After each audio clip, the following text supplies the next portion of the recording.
we have the Honorable Chair, Professor Dr. Hirohiko Ishikawa.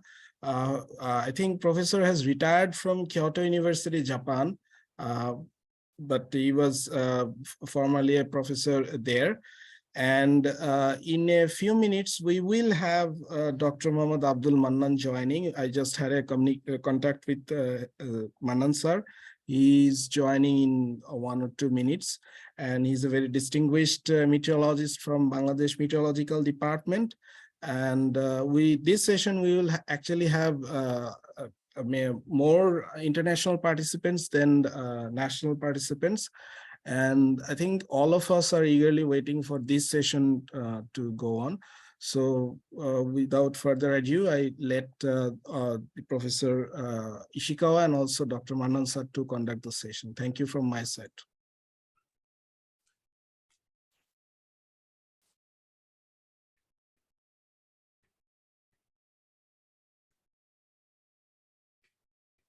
Okay, hello, I am Ishikawa. I'm now checking the presenter for the next two sessions.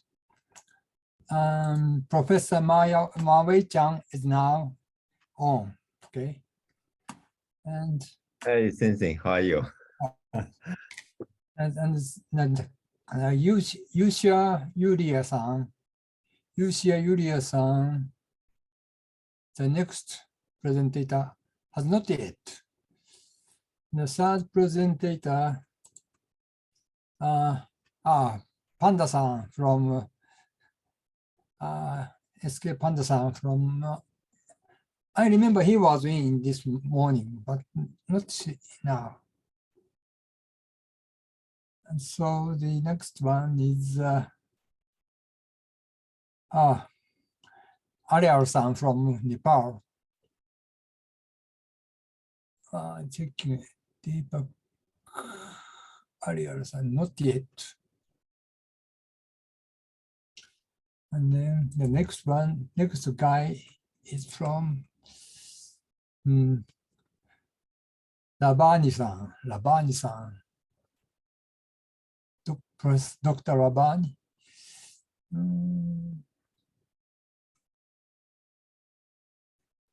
Maybe they may come in another 5 minutes.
Okay, it's up to time.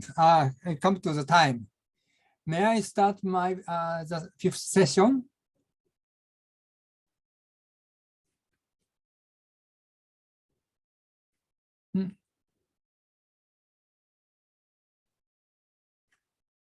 Not yet.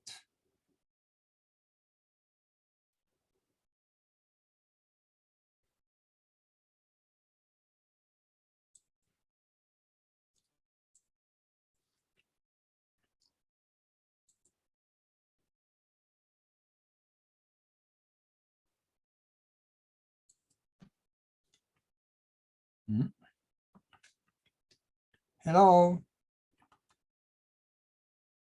Yes, Professor, I can hear you.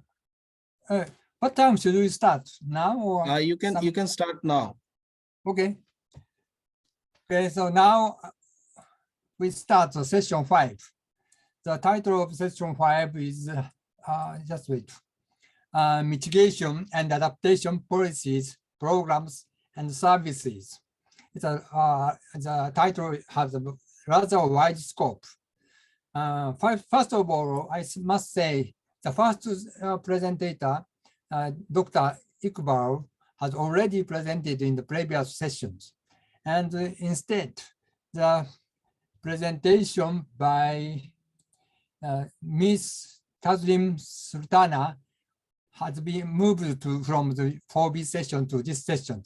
Her presentation will be put in the last of this session. So we start this session from the presentation of Professor Mawei Chan.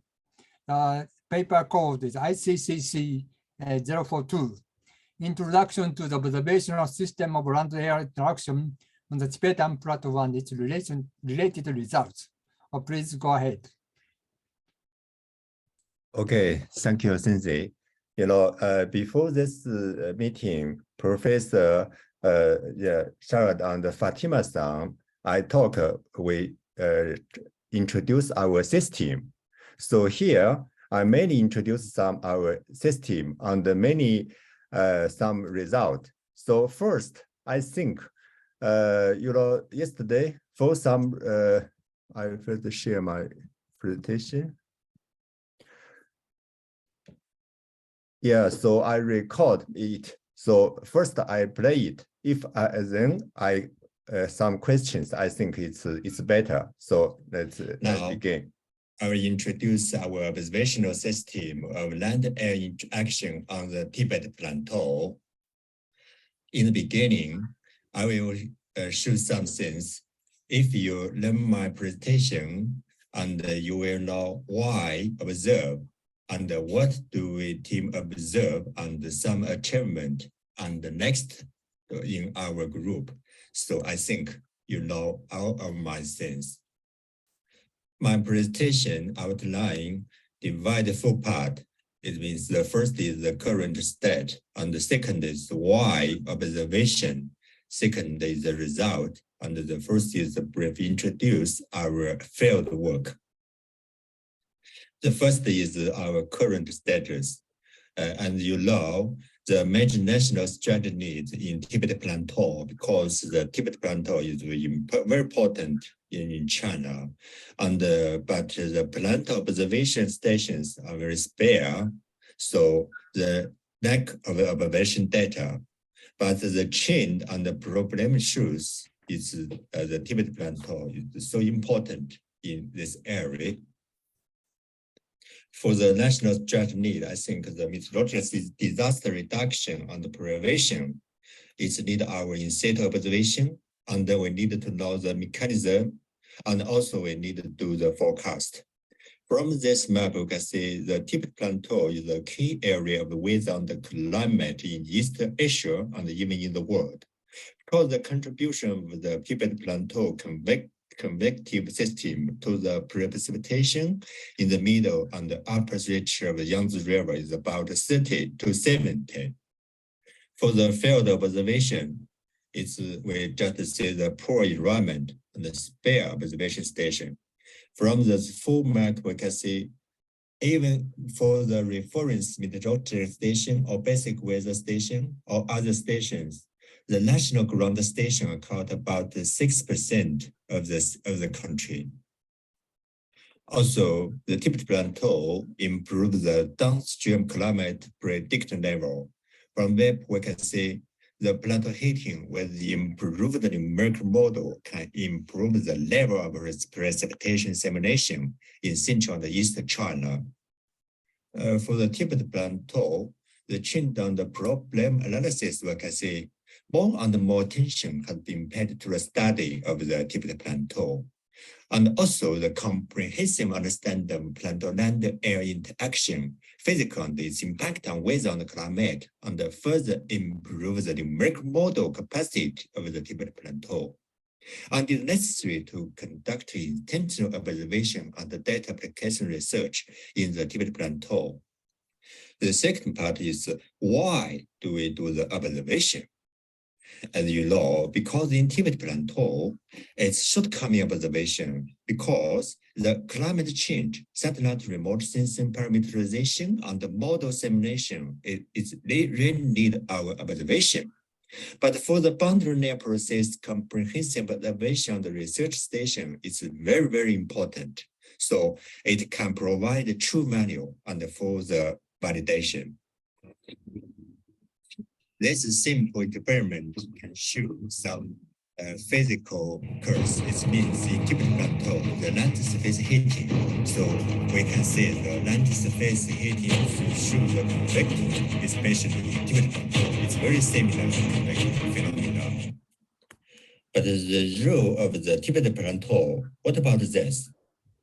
As we know, the Tibet Plateau is the highest terrain in the world, and also the uncertain pole of the Earth. Its large scale dynamic and thermal forcing has a significant impact on the formation of the surrounding weather and the climate pattern. The unsteady promotion, the maintenance of the Asian monsoon, and even changes atmospheric circulation in entire North Hemisphere. This map shows the Tibet Plateau heating and the west wind in Tibet Plateau, how to change the atmospheric circulation. Here, I want to mention our result for field observation. In 2020, our comprehensive observation data set published in ESSD.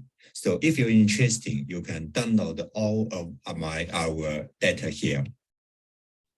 So for the data set, I want to introduce our top. It means the Tibet observation on the research platform. In this top, it's published in BAMS by our leader, Professor Ma Yaoming. It's mentioned some stations, for example, the Chumlama, Lhasa, and other stations here. In order to improve our observation level, in 2017, we published another paper in scientific report. It's mentioned more our observational site in Tibet Plateau. In our institute, it means the Institute of Tibet Plateau Research, we have the 7 comprehensive observation stations. Here we can see the Ani, Chumlama, Namchuo, Shanghu, Lachi, Linzhi, and so on. The following slide, I will introduce some top stations here. If you're interested, you can say it. The first is the Chumlama station. In this station, we have several granted level stations. For example, in different level, we set up a different observation site nearby the Mount Chumlama.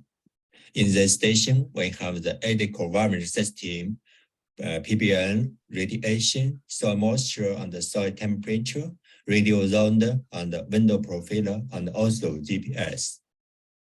And other stations, the equipment really same. This is the Lamso station. You can see the same observation system in here. In addition, we set up a PBL tower in middle of the Lamso Lake. This is Linzhi station. And observational system, Ani station, instrument here, and the Mushtag station, some observation system. This is the Shanghu stations, Lachi station, and other 21 flag stations. The third part is some result. It's only from the remote sensing and some analysis data. It's in order to know some energy and water cycles in Tibet Plateau. This land shows the Tibet Plateau has a very heterogeneous landscape. But how to know the atmospheric and the land surface energy transfer? The first is we use a high-resolution remote sensing to retrieve the land surface parameters. After we do the parameterization, we derive the vegetation index distribution in the Tibet Plateau in central Tibet. We can say the surface albedo and the surface temperature, it has a very different change of the Tibet Plateau. Another important work is we calculate the annual total evaporation of the whole Tibet Plateau lake. The second part is we use the observation result to analyze the radiation and the energy budget. Normally, we use two-layer observation system to calculate the seismic and the latent head flux. And always we use the EC system to calculate the seismic and the latent head flux here. This is our radiation system. We can see the downward and upward radiation. After compare the two different calculation methods, we can see the comparing the energy flux obtained by two different, it's very, very same. And this is the energy flux variation of the North Tibet Plateau. We can see the very annual difference in Tibet Plateau landscape. The third result is we can show some heating source in Tibet Plateau. We calculated the atmospheric heating source of the old Tibet Plateau from different years. In summer and the winter, it's very different here. So I think we can combine the observation, remote sensing, and the numerical model to do our work in Tibet Plateau. The last part is the second Tibet Plateau scientific expedition and research. We call it STEP. In our group, we mainly do the westerly wind and the monsoon and the result climate and the environmental effect in Tibet Plateau. And this is our overall objective on the key scientific issue. It means we use the west wind and the monsoon interactions is the main idea in Tibet Plateau. And we can see the comprehensive operation system from land atmosphere interactions, many different instruments in Tibet Plateau we set up here. 11 new PBL, 10 microwave radiometer, and 10 set slow blowing instrument, and radio zone in different areas, especially in Kathmandu, Nepal. And this is the flow of my presentation. And do you get following 4 items? If you get, I think it's my idea. So that's all. Thank you and for your attention. If you're interested, please contact me and welcome to Tibet Plateau to do some research work. Okay, thank you, Sensei. So, do you have some other presentation? Yes, that's all. And also, okay. Okay, thank you. Thank you very much for your introduction. Does anyone have questions? Raise your hand or say something. Yeah, because before that, I mainly want to because time limited, so I want to show some new system under the STEP. Okay. But we last 3 years. We try to set up many PBL tower, especially in all of the Tibet Plateau to improve our observation system. Yeah, in Tibet Plateau. Yeah. So if no one has questions or comments, I have a questions. So Wei-chan, the title of this session is a mitigation and adaptation to the climate change. So in what ways your observation system can contribute to the mitigation and adaptation to the climate change in Southern Asia countries? Yes. Thanks, Sensei. Now the step, the observation this time, it's mainly doing the west wind area and the monsoon area. in Tibet Plateau. This is the firstly, how to say, listed by Professor Yao Tandong.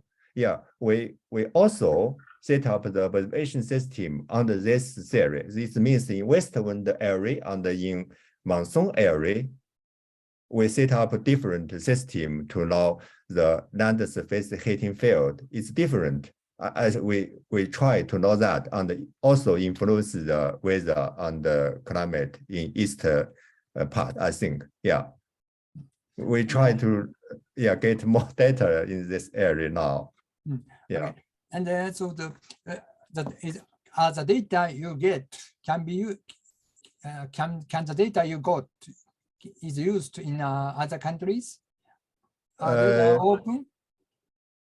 Yes. Now Nepal and Pakistan, we also set up some stations. Yeah. For example, in Nepal, we have 4 stations in Kathmandu and Simla and have 4 in Nepal part and also in Pakistan. Yeah. I think we have a student from Nepal and Pakistan. They can analyze all of the data. It's okay. Yeah. I think the share of the data is a key issue. Sure. Collaboration. Okay. Sure. Yeah, we want to open all of the data. So I think, yeah. Okay. So are there any other questions or comments?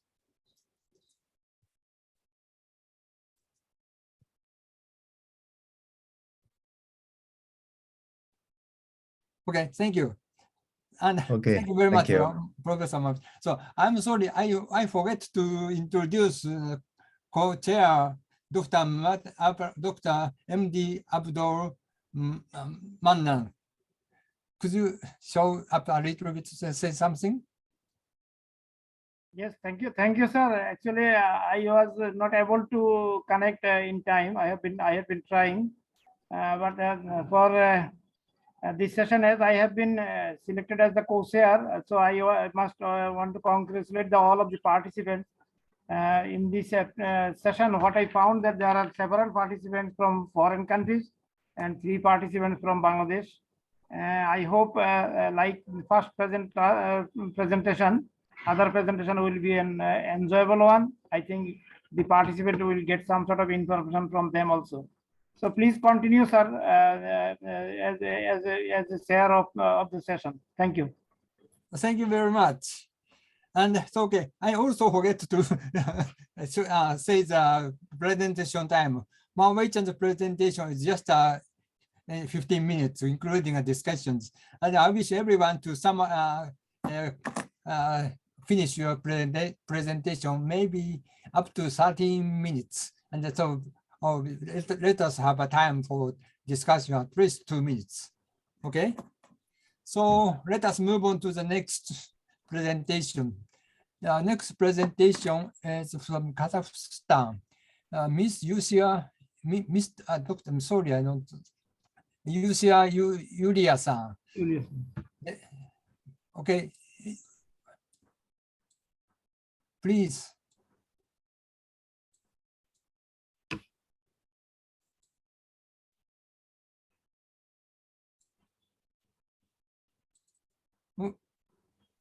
Yulia-san is in.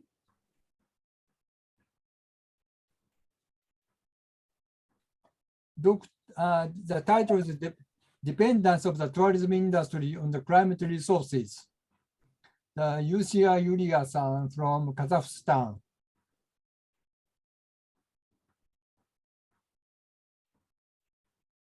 Okay, please check the participants. Yulia-san. Maybe since Yulia are not here. Yeah, I think so. I can't find his or her name. Okay. He's not there, sir. I think we can move to the next presenter. Okay. So they move on to the next presenter. And please try to connect with her by email or something, and we are move on to the next presentation. Okay, next presentation is Dr. Sabat Kumar Pandasan. Okay, the presentation is simulation of Bihar lightning event using an ensemble of WRF modeling configurations. Okay, please start. Yeah, thank you very much. Am I audible? Yes, yes, you are audible. Okay. Yeah. Just 1 minute.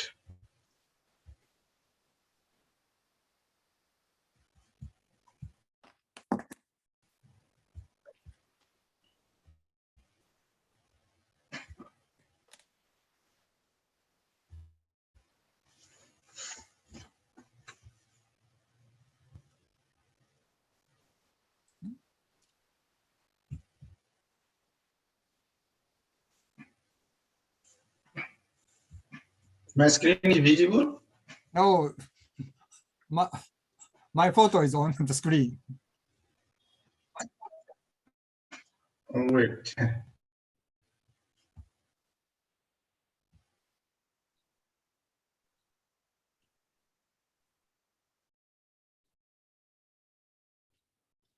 Can anyone help?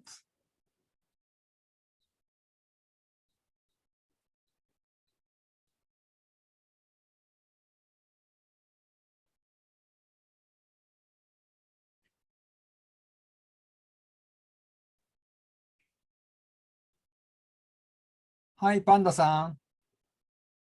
Can you hear me? Dr. Subrat, you can open your file, no? Because the screen is visible. So you can open your file, PowerPoint file.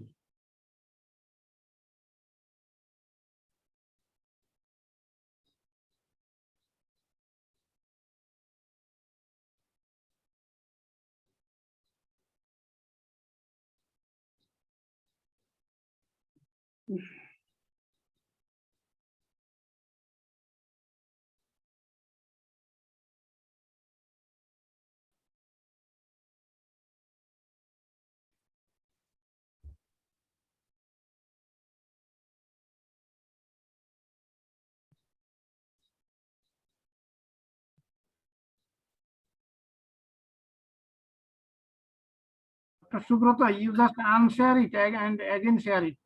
I think then it will work.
Some network problem?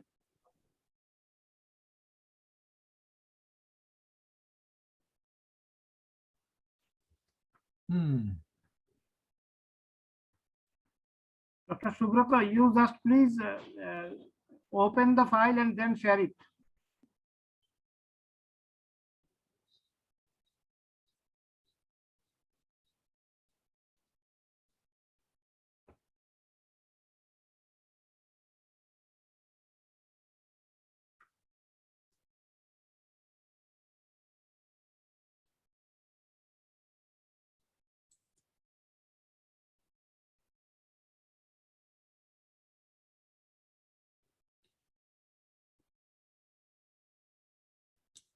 Okay. Okay, it comes.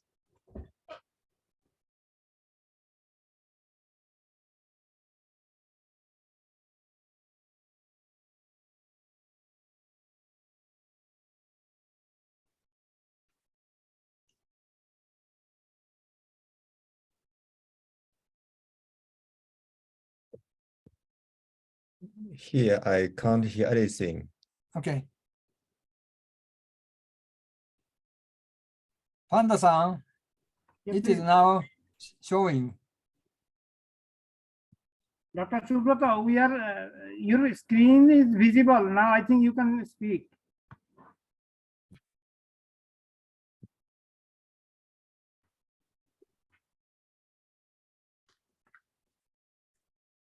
Hmm?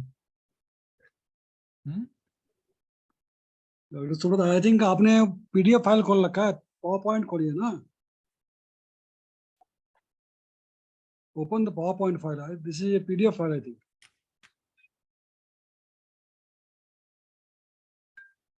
Internet may be not good. PowerPoint file पहले से खोल के रखा होगा ना वहां पे minimise करके रखा होगा पहले से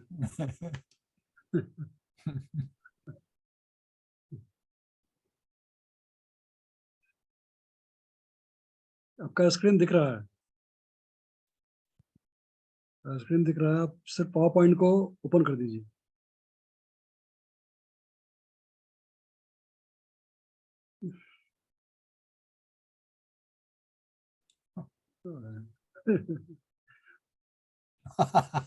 स्क्रीन विजिबल है पहले से खोल के रखना चाहिए ना पावर पॉइंट को So many.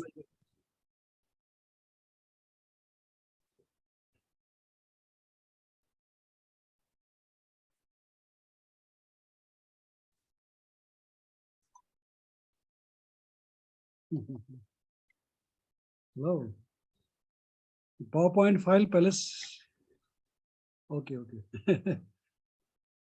अच्छा ठीक है हाँ पावर पॉइंट खोल के रखिए मिनिमाइज करके रखिए आपका आपका ठीक है ओके ठीक है ठीक है या professor Ishikawa Yeah. you take some time so please move on to the next speaker Okay, I see. So then, please prepare your presentation, and we shift your presentation later. share So कर we दीजिए move on to the next. please, Professor Deepak Ariyar, could you present now? yeah Dr. Subrat you can stop sharing your screen Yeah, this share must be okay. yes. So the we skip and to the put on the next time. So the we move on to the next presenter, Professor Dr. Deepak Ariyar, accuracy assessment of weather forecasting in Nepal. Please go ahead. Is it visual?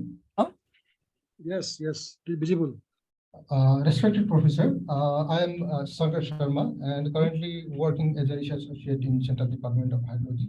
Okay. Today I am presenting our recent research on the behalf of Professor Aurel. He is quite, he told me that he is busy today, so I am going to present this research findings. So let me shall I start?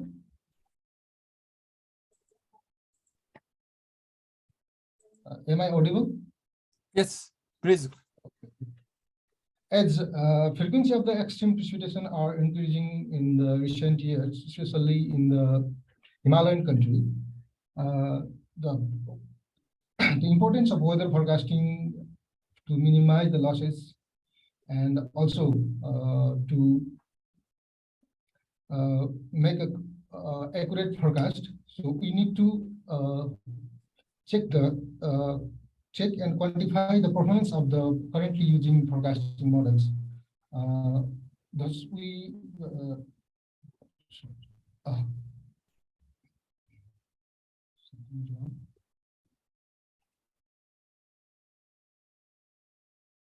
Dr. Sharma, we cannot listen you. sorry. please talk a bit louder okay Dr. Sharma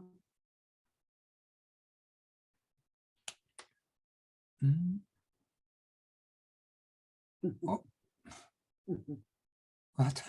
What happened? I think my internet broke down. Okay, now it's come. Okay, sorry for the inconvenience. basically our major objective is to Your validate screen is the- not visible. Dr. Sharma, your screen is not visible. Please share your screen again.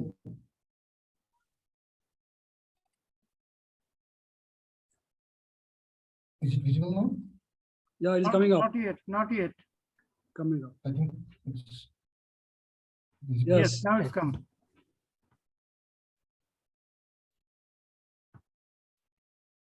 okay.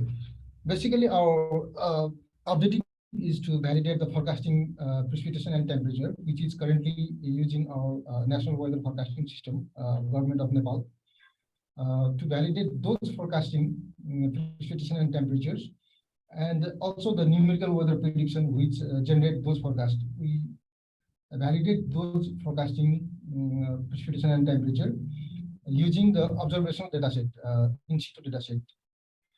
And also, there is a 12 city forecast in Nepal for the major 12 cities, which is also validated in our recent work.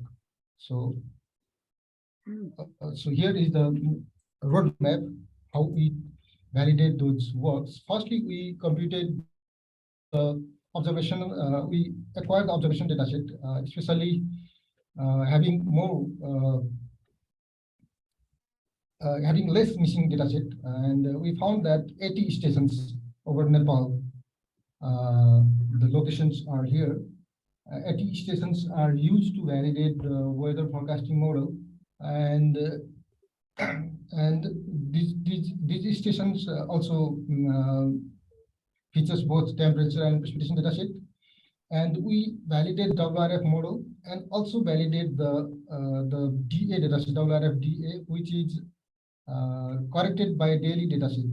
Also, these forecasting dataset were adjusted by the observation, which is also validated in this work. And here we found that the WRF dataset showed some missing dates. Maybe this is the technical issues, and those gaps in the date of those gaps, there was a missing dataset for the WRF dataset, so we skip in those dates.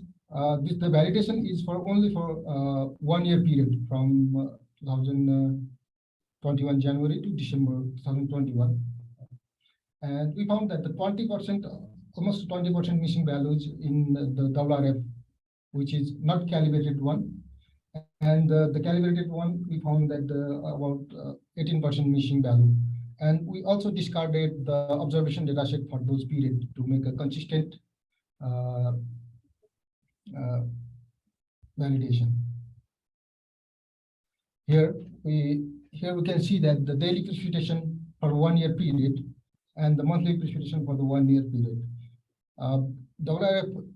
WRF dataset, which is the model only, numerical prediction model only dataset, underestimated mostly in the monsoon seasons, and the adjusted daily dataset, observation dataset adjusted one, overestimated the observed precipitation almost for after the monsoon season. And in the monthly cycle, we can see that the dataset are more consistent in the pre-monsoon season from February to June, and after the monsoon season, during the monsoon season, it largely overestimated. The calibrated one largely overestimated, and the model one underestimated the observed precipitation. So here we present the bias in seasonal bias for each station. We extracted the WRF dataset in station point using the station location, and found that in the pre-monsoon season, there is a higher bias, negative bias in the low elevation areas, and also this area is a high precipitation area, some station there. And the first column is for the WRF dataset, which is model only dataset, and the second column is for the daily dataset calibrated one. And as for the previous figure, we saw that the model daily dataset calibrated one overestimated. Here we can also see, especially in the monsoon season, it overestimated largely, almost more than 500 millimeter per season. It overestimated almost all the stations. You can see in these areas. These areas is largely overestimated, and in the post-monsoon, the precipitation is quite low. The underestimation in the model dataset is range between negative 400 to 200 millimeter, and in the post-monsoon season for the calibrated one, there is quite good performance, although there is overestimation, underestimation in the stations. Only 3 seasons is selected because the missing of the previous, because winter season requires the prior December month, December, January, February, which is not available at that moment, so we skip the winter season. And WRF dataset shows more comparable performance than the calibrated one, which is quite surprising. The calibrated one should perform better, but here the WRF model, only model one performed better, and we also recommended that their calibration scheme should be changed, because this calibration even worsened the performance of the model dataset. And here we compare the annual precipitation biases. The first figure A shows that the precipitation based on the observation dataset, so that the high precipitation in the Lumley areas here, which is more than 2,500 millimeter per year. The pattern by both dataset, the model one and the calibrated one, shows the similar pattern, although there is a higher biases, negative and positive biases. However, the biases in the model only, the numerical model, numerical weather prediction model is quite low than the calibrated one. And here we saw that the mean error, RMSE, and correlation. Here also the model one performed better than the calibrated one.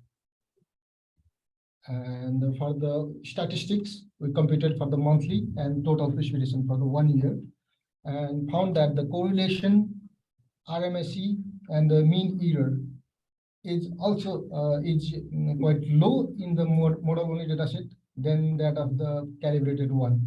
Also for the mean precipitation shows the similar pattern. The WRF simulation performed better than the WRF model and calibrated one.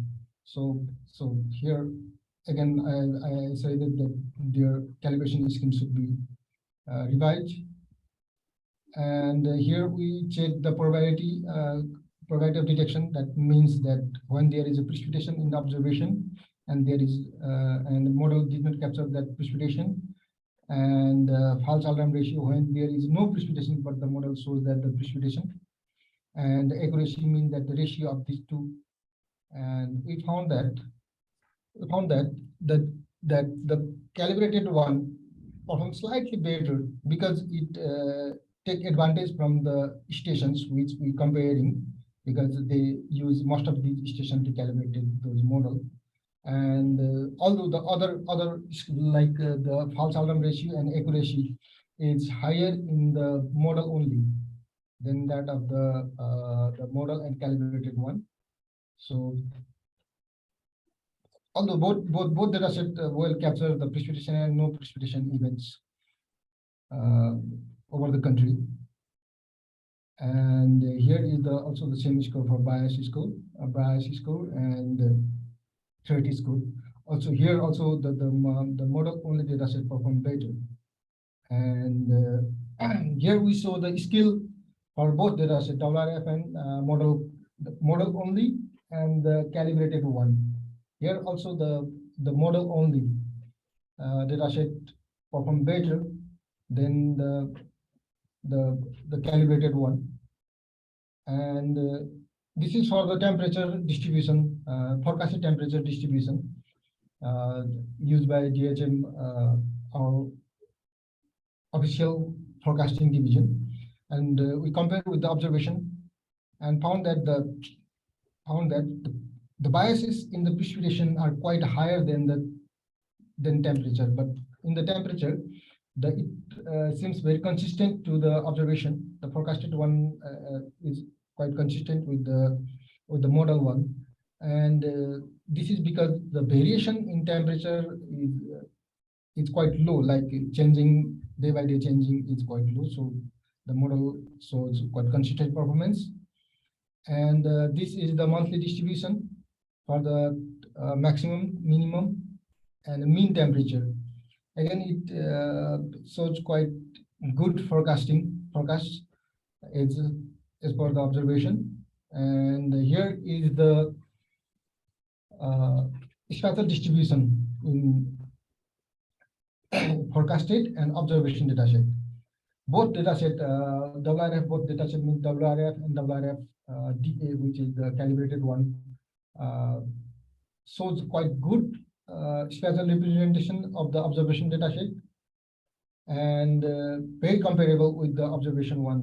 It means that the forecasting of the temperature is quite reasonable and quite accurate than the temperature.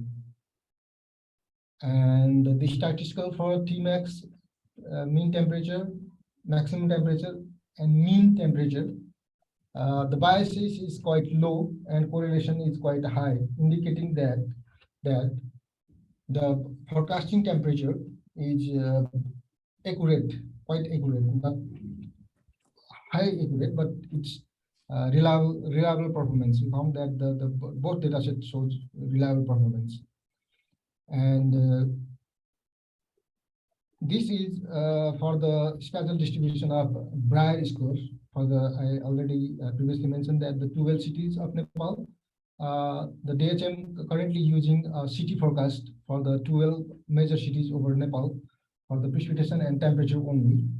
And in these areas, the performance or the accuracy of the forecasted precipitation and temperature are quite higher. Especially the highest accuracy was found in the Bhairava, which is in the lower belt of the country, and the worst performance in the high elevation areas, station cities, Jumlas cities. Here the overall performance, that red color shows the best performance and purple shows the worst performance in 12 cities. Basically, the most of the Brier score close to 0 is the best, and I found that the most of the forecast over the cities are quite close to the zeros. So we found that the overall forecast, the city forecast is quite accurate than the overall forecast currently using overall forecasting system. And to summarize the findings, monthly precipitation distribution from the WRF means the model only, and WRF DA shows underestimation and overestimation, especially in the monsoon season. However, the both datasets are able to capture the monthly precipitation variation, like spatial pattern and temporal pattern. Although there is a bias, there are high positive and negative biases for the precipitation, and the temperature distribution is quite reliable than the temperature than the precipitation, so that we recommend the DHM, Department of Hydrology and Meteorology, that the using the current scheme for the calibrating the WR dataset need to revision, because it performs worse than the model only dataset. So we recommend to use better parameterization schemes for the accurate weather forecast. And I think I summarize all of my findings. Thank you. Okay, thank you very much for your presentations. So there may be some questions. Please give your does anyone have questions or comments?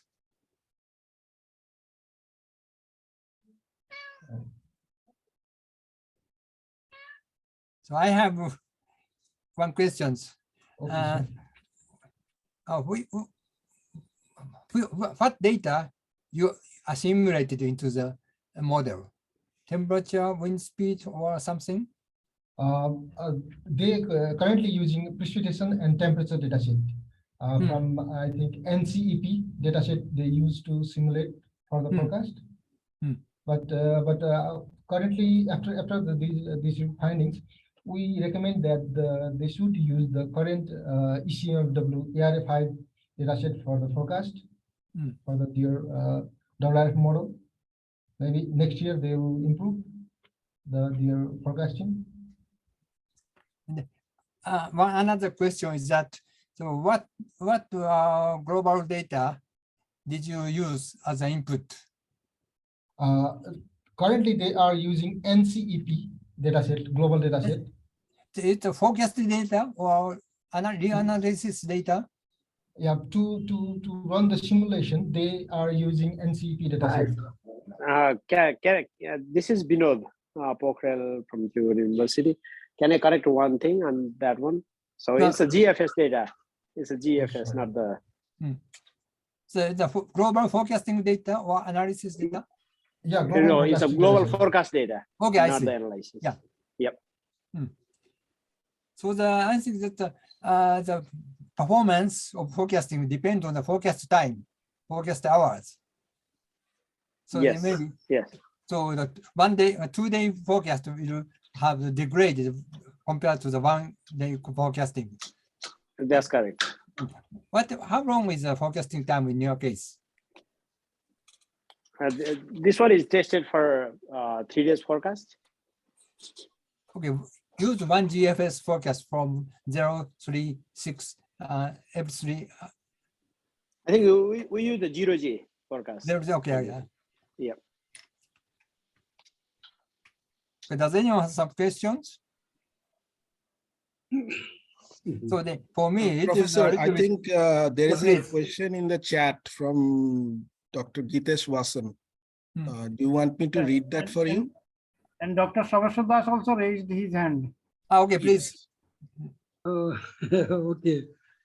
Well, see, Dr. Sankar, there are many things which are not clear in your presentation. And in fact, Professor Ishikawa has already asked you the question that I wanted to ask. See, when you say, he asked you what data you are assimilating, and you replied temperature and precipitation. That is not correct. I don't think you are assimilating precipitation. Do you assimilate precipitation? Your mic is mute, Dr. Pokhrel. Sorry. Yes. Can I answer that one? Okay. No. So that is actually data assimilation, but it was done by the Department of Hydrology and Meteorology, Government of Nepal here.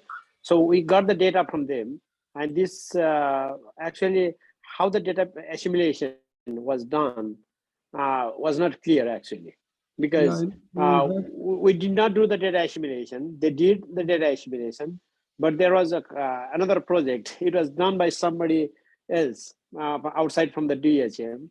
So we are not even sure how the data assimilation was done. So there was a big concern about the data assimilation. So that we already recommended that data assimilation was not done properly, because the raw data from the WRF output is better than the data assimilation. So that means we cannot use the data assimilation forecast, at least for now. So we recommended that they need to do the data assimilation part again, and we need to make sure it is done properly. Well, okay. In that case, whatever conclusion he has made is not valid. In that case, all conclusions are invalid, because the data assimilation, you are not sure what data is. No, I think data assimilation part is not you are right. The conclusion from the data assimilation is not right, but from the raw WRF output, WRF output data should be good. So I think that is done. There is another confusion again that was also pointed out by Professor Ishikawa. Like, see, I mean, you have just shown the bias and all other scores, just one value. What is that? Is that a day 1 forecast for 24 hours or day 2 forecast for 48 hours or day 3 forecast? That's the that's the day 1 24 hours forecast. So nothing is written in the slide that, and he's writing the mean monthly. You can't compare with the mean monthly forecast because that is a totally different thing, right? Right. Yep.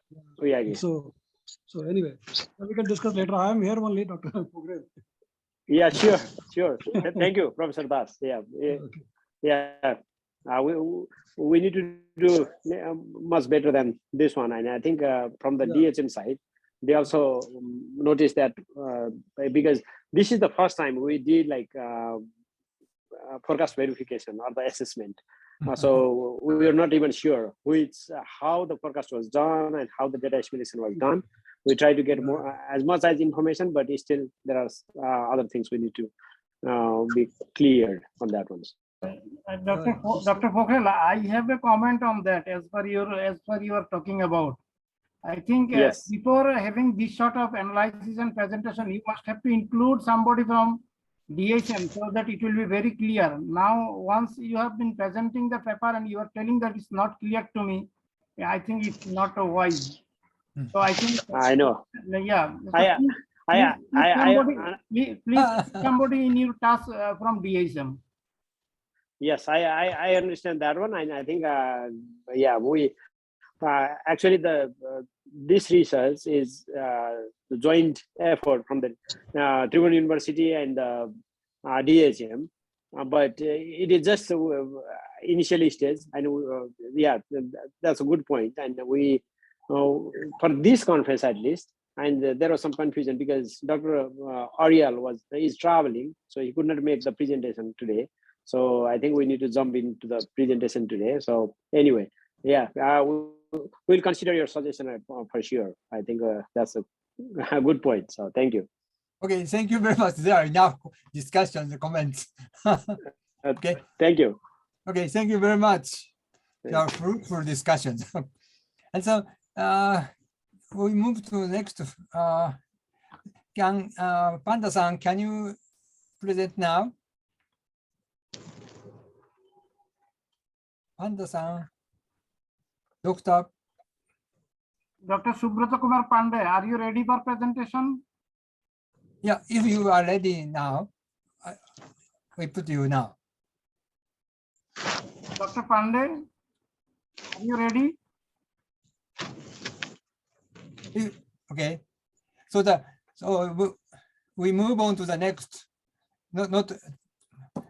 Next presenter is Dr. Khan MD Goram Labani-san. Labani-san. Golam Rabbani, are you ready?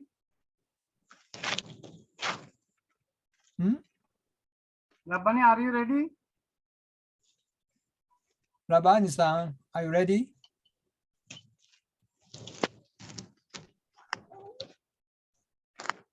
Once I have seen him in the loop.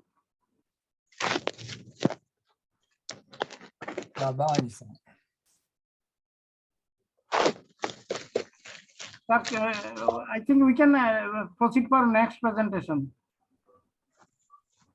Okay, so now just summarize. Sorry, sir, I'm here. Can you hear me? Okay, please come. Okay, please join Labani-san.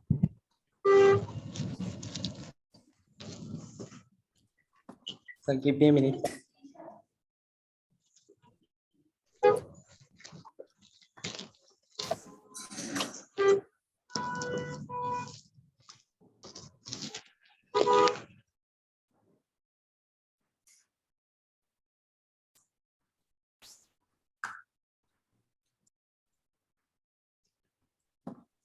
Okay, please go on to the slideshow. Can you see my screen and hear Yeah, I can see your screen, but please move on to the slideshow. Okay, now it's coming. Okay. Please start. Thank you, Chair and Co-Chair, Honorable Chair and Co-Chair, for giving me this opportunity to show my study.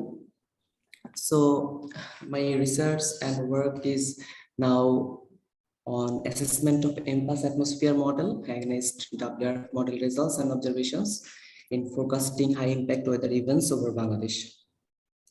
I am Kanmamod Golam Rapani, and one of my co-author is Nazmul Hassan. We are from Regional Integrated Multi-Hazard Early Warning System for Africa and Asia.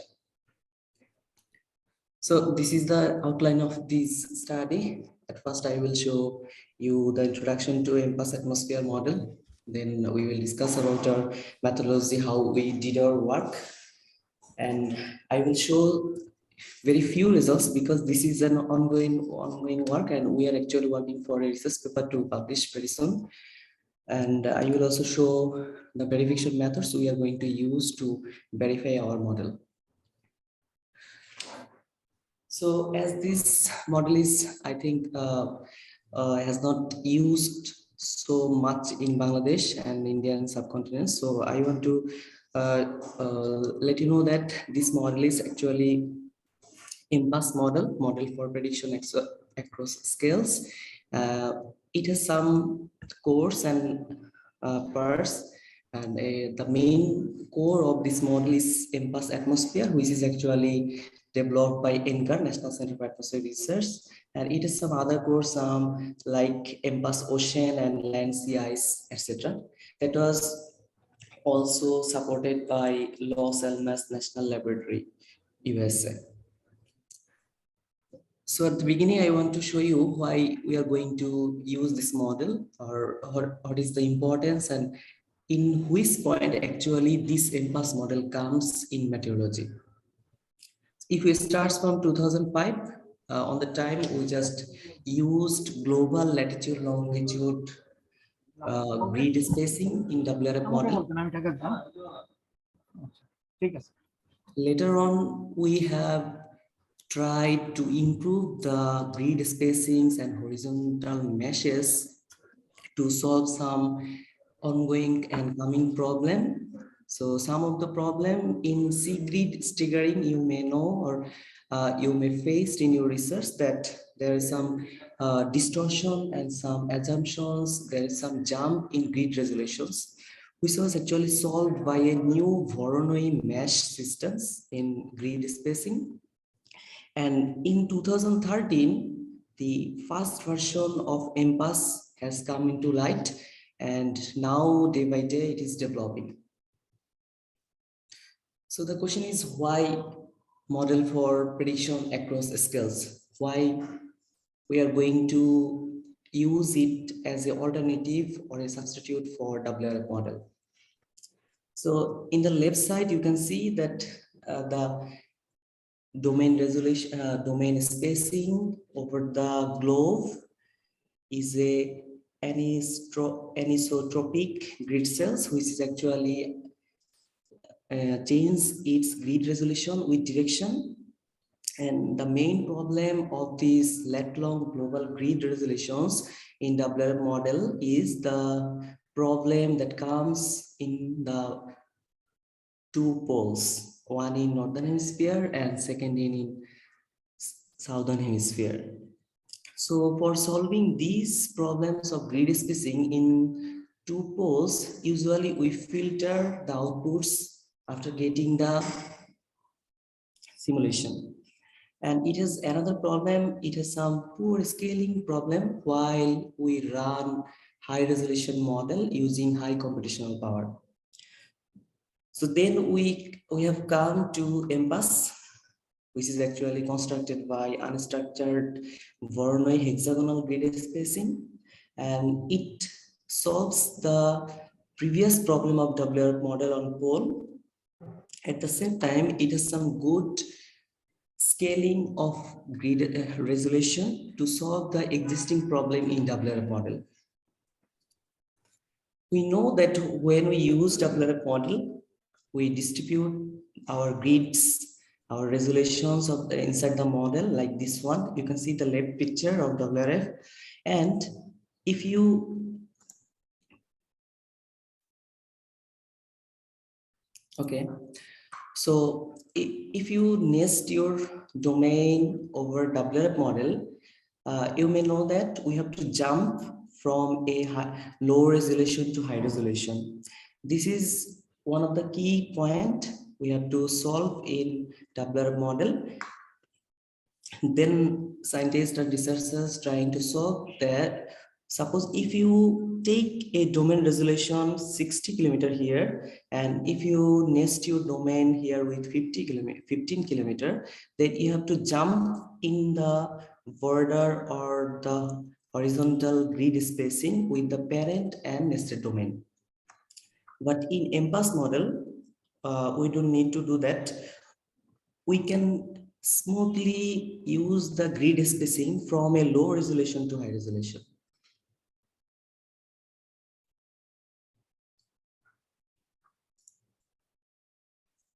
So I think already you have known that in WRF model, we use it usually for this kind of meteorology.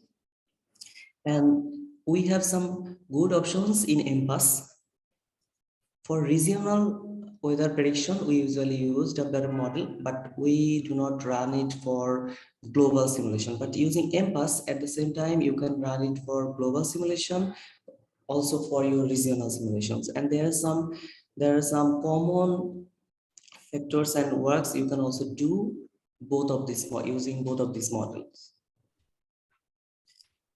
So if you want to simulate your regional meteorological cases using MPAS model, you have two options. You can run it for global grid latitude and longitude. You can also run it for your regional areas.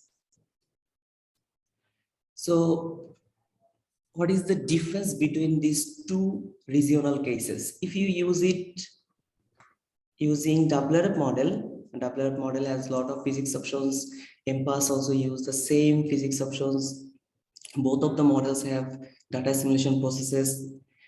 WRF has the nested capability, but MPAS do not use that kind of nested capability and nested options, but it just smoothly changes its resolution from low to high.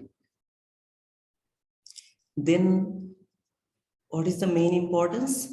I already told that for regional run and grid spacing problems, both in pole and in mid latitude, we are going to use MPAS model. So how we have done our work at first, we have tried a global simulation using a meshed domain. We have used 60 kilometer to 30 kilometer mesh resolution. That means if you check the global resolution, you will get it 60 kilometer grid spacing, Voronoi grid spacing, and continuously it will reduce up to 3 kilometer over the center of this domain. We have set our center domain over Dhaka, Bangladesh.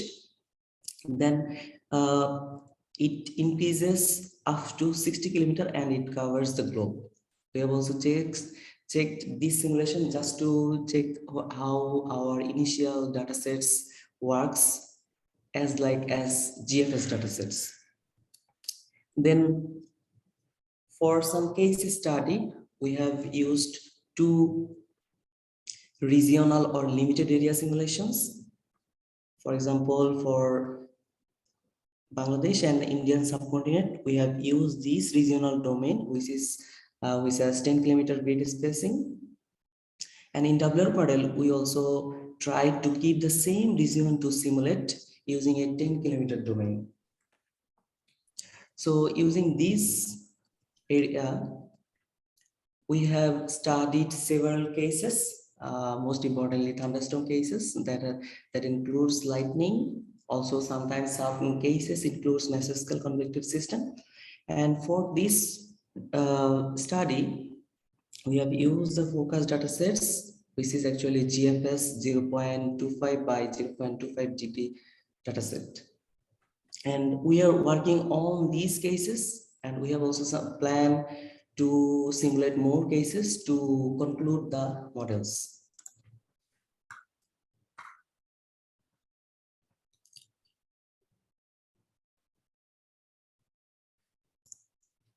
So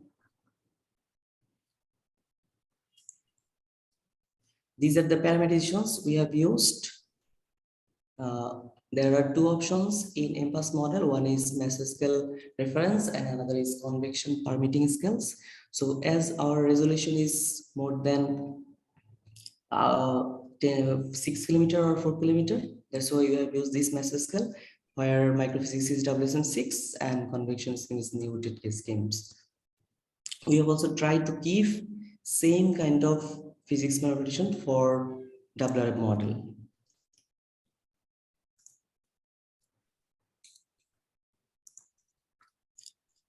So as time is short, I will not discuss about this. Just for this picture, we have used this brightest temperature dataset from INSAT 3D satellite just to identify the cases from its cumulus stage to dissipating stage.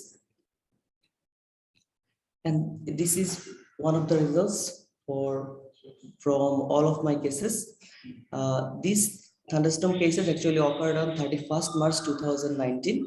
And this product I'm showing is 24 hours accumulated rainfall. At first, you are seeing at the left that the total accumulated rainfall from NASA Immerse GPM dataset, which has the resolution of 0.1 degree by 1 degree.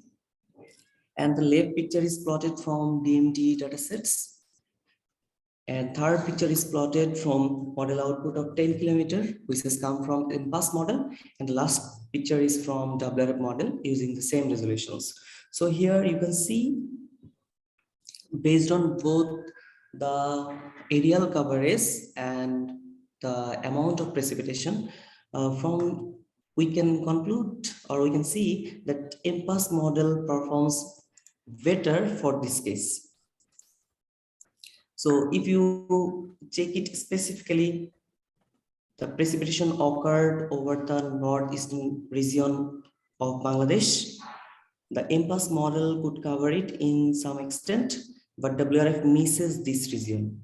If you check it over the central region of Bangladesh, you can see in both observations from NASA GPM and BMD, we can see there is a precipitation extent up to 50 millimeter, but MPAS model captures it within that region, while WRF model overestimated over that area. So this is one of the result of our case study. Now we are just doing our verification part, and if we finish it, hope we will show it in our next work or presentation. Thank you. Thank you very much for your presentations. So it's a new model. It's very exciting for me to listen to your presentation.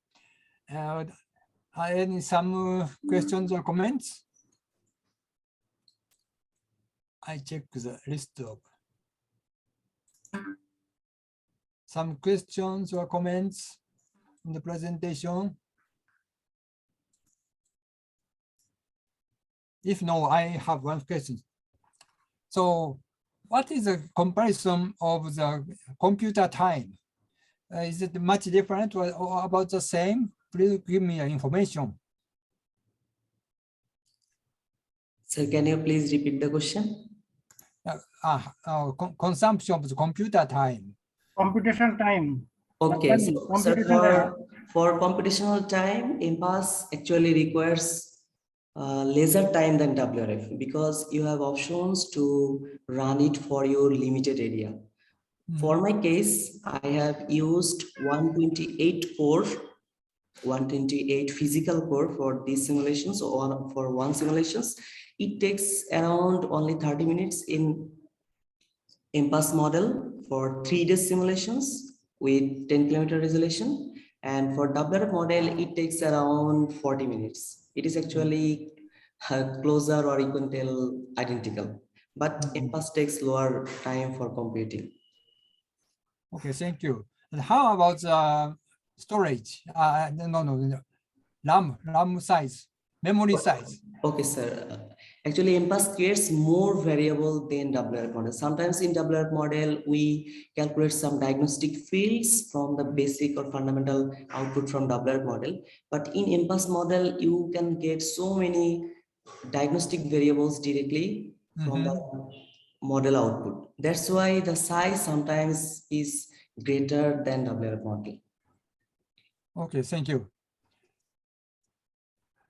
Apani, one comment has come in the chat box. Can you reply that one? Okay, the question is, what are the post-processing tools that can be used with MPAS, or can the tools that are used for WRF model be used for MPAS model or not? Yes. The easy answer is, if you have Python, you have every processing system. But for MPAS model, you do not go to anywhere, because NCAR command language, NCL, all of the required NCL scripts are kept inside the source code of MPAS model. This is one option. And another option is, you will face a problem to show the output of MPAS model, to show it using the traditional grades, because MPAS doesn't produce the output in normal lat-long grid. So MPAS already give you a convert program inside the source code. You have to use that program to convert it from Voronoi meshes to regular lat-long grid. So after converting from Voronoi to regular lat-long grid, you can visualize using grades or Python or any post-processing software. Okay, thank you. So I have, I have one final question. The title of this session is Mitigation and Adaptation to the Climate Change.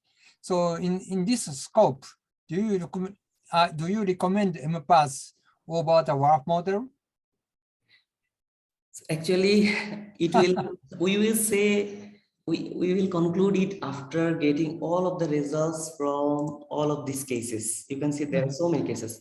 We have just simulated 4 cases until now. Okay. So far, what we get that we will use MPAS model alternative or replace to WRF model. I think so. Okay, thank you very much. So we move on to, so I have a message that I got another question, whether I have used any sensitivity test or not. Yes, you have asked that whether some other combination will perform better. Yes, it can happen. So for the beginning, we have just used these combinations of physics, but later we will, of course, we will check the sensitivity of different physics systems or dynamics. As this is the first work, that's why we have used the basic mass scale reference. Okay, so I wish to move on to the next presentations. Thank you, sir. Yeah.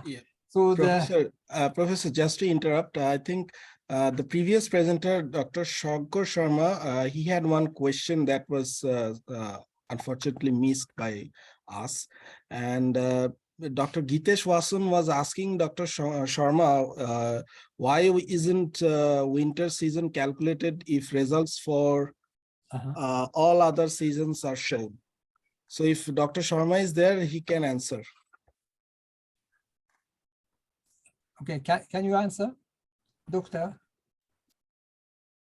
Already out? Or maybe Dr. Binod Pokhrel, if he's there. Binod, yeah. Yes, please. I'm here. Yeah. There are a query why winter season has result of winter season has not been included. No, we included all season. We use our 1 year data. So we use the daily data because most of the observation, those are from the manual stations also. So we consider the daily data. We consider the maximum temperature, minimum temperature, and precipitation, and we consider whole season. But I think during the presentation, what Shankar Sharma mentioned that most of the precipitation occurred in the summer monsoon season, so we didn't see any difference for the winter, but we use all seasons. Okay, is it okay? So we move on to the So this kind of discussion is endless, I know. Sorry, move on to the next session. Panda-san, are you ready, or some other guys do instead of you? Yeah, Dr. Pandey is available now. He has been requesting and he's interested to make his presentation. Okay. Dr. Pandey, are you ready? Dr. Subrat Kumar Pandey. I can see you.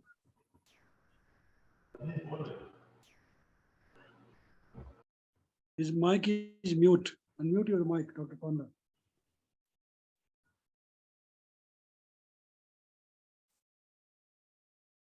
Dr. Subrata? Yeah, his mic Maybe, is sir, network issue. network Okay, problem. okay. If Mic network is problem is there, so Mr. Sayar, we can move to next presentation. Anish, probably Anish can present. Anish, are you ready to present? Yes, sir. I'm ready. Who are ready?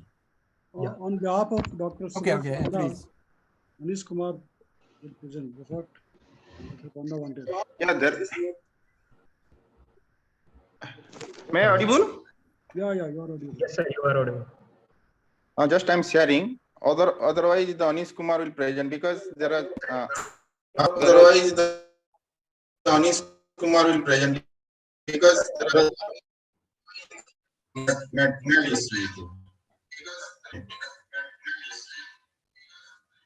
So Dr. Pandey, your voice is breaking. I think you can request Mr. Anish. Anish. Yes, sir. Anish, you can go ahead. Yes, sir. Okay. Yes.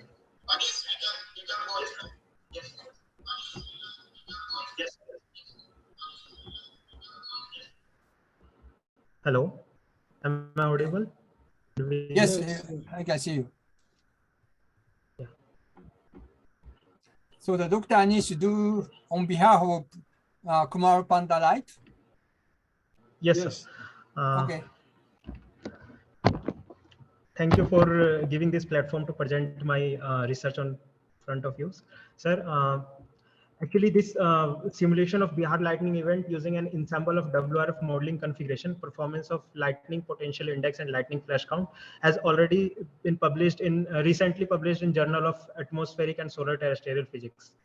And motivation behind doing this work is to, like, lightning is the hazardous phenomena that frequently occur over 46 flashes per second, and it is speculated that the climate change is the cause behind it. And recently, like in 2019-2020, Indian Meteorological Department have reported 34% increase in lightning strike and 168% rise over Bihar. And like this study have simulated 25th June 2020 severe lightning event, because the it is that particular event that we have simulated on 25th June is reported 401 death in that year, reported 401 death, and it is maximum among all states of India. So these are some lightning hotspot over India: Rajouri, Kottayam, and East Khasi Hill. And so my research is motivated by the following questions, like what could be the best physical combination of WRF model to simulate LPI and lightning flash count, and what is the uncertainty due to the physical parameterization, and is there any change between the nested domain and single domain after using the same physical configuration. So these are the synoptic condition of my event on 25th June 2020. So in the first figure A, it's showing on 25th June 00 UTC to 9 UTC, this event is on the peak, like approx 2000 flashes per 3 hour is available on that time. And this event is because of the monsoon, and monsoon is situated in the foothills of Himalaya for that on the last month of June of 2020, and because of that heavy rainfall and lightning, thunderstorm and lightning will occur on that time. And I have used GFS FNL data 0.25 to 0.25 kilometer resolution for derived my model as an initial and boundary condition. And I have used Indian Institute of Tropical Meteorology lightning ground-based lightning observation data to validate my lightning potential index and lightning flash count results, and to analyze the simulated rainfall NASA GPM data I have used, and to validate my radar reflectivity, simulated radar reflectivity inset 3D brightness temperature data I have used. I have integrated my model from 24th June 00 UTC to 26th June 6th UTC with 9 ensemble member, and 8 ensemble members are the 3 kilometer resolution, and only one ensemble member is based on triple nested domain, and with 3, 9 and 1 kilometer over Bihar. And with that, one control and 8 ensemble member with the different configuration of WRF model has been used. And if I talked about the total integration time of my model is the 52 hours. And these are my study domain. This is my study domain, and these are my all model physical configuration of my all ensemble member. You might have noticed that the member 1 and member 2 have both have the same physical configuration, because there is the change in the domain, like one is a single domain, another one is a triple nested domain with 9, 3 and 1 kilometer, and other all have all other members instead of only two member 2 all have the single domain with different physical configuration. And in the methodology part, lightning potential index have been calculated based on simulated variable by WRF model, and for calculating the lightning potential index, updraft and cloud hydrometers has been used using these equations, and lightning flash count have simulated based on PR92 lighting parameterization scheme of the WRF model. And low, moderate, and high category to categorize the LPI, low, moderate, and high, I have used the categorization that was used by the IITM. And these are my model results. This is the normalized lightning flash count of simulated WRF model. And this is, yes, sir. Go slowly. Go slowly. Yes, you are hurry. Yes. And these are lightning potential index of that I have calculated based on model output. And these are the normalized lightning flash which I have used to validate these two results. So if I talked about this lightning flash count results, that the member 1 and member 2 both have they have used the different different domain configuration. With that, I would say, after analyzing all results, I would say that the member 2 have performed well in terms of as compared to member 1. But other members have also performed well if we talked about in terms of physical configuration, like member 3, member 4, member 7, and member 9 have performed well. But member 5 and member 6 have not performed well. If I talked about the comparison between the lightning potential index and lightning flash count, like which one performed better to simulate this event, so lightning potential index have performed better, and this all have validated with IITM ground-based observational data.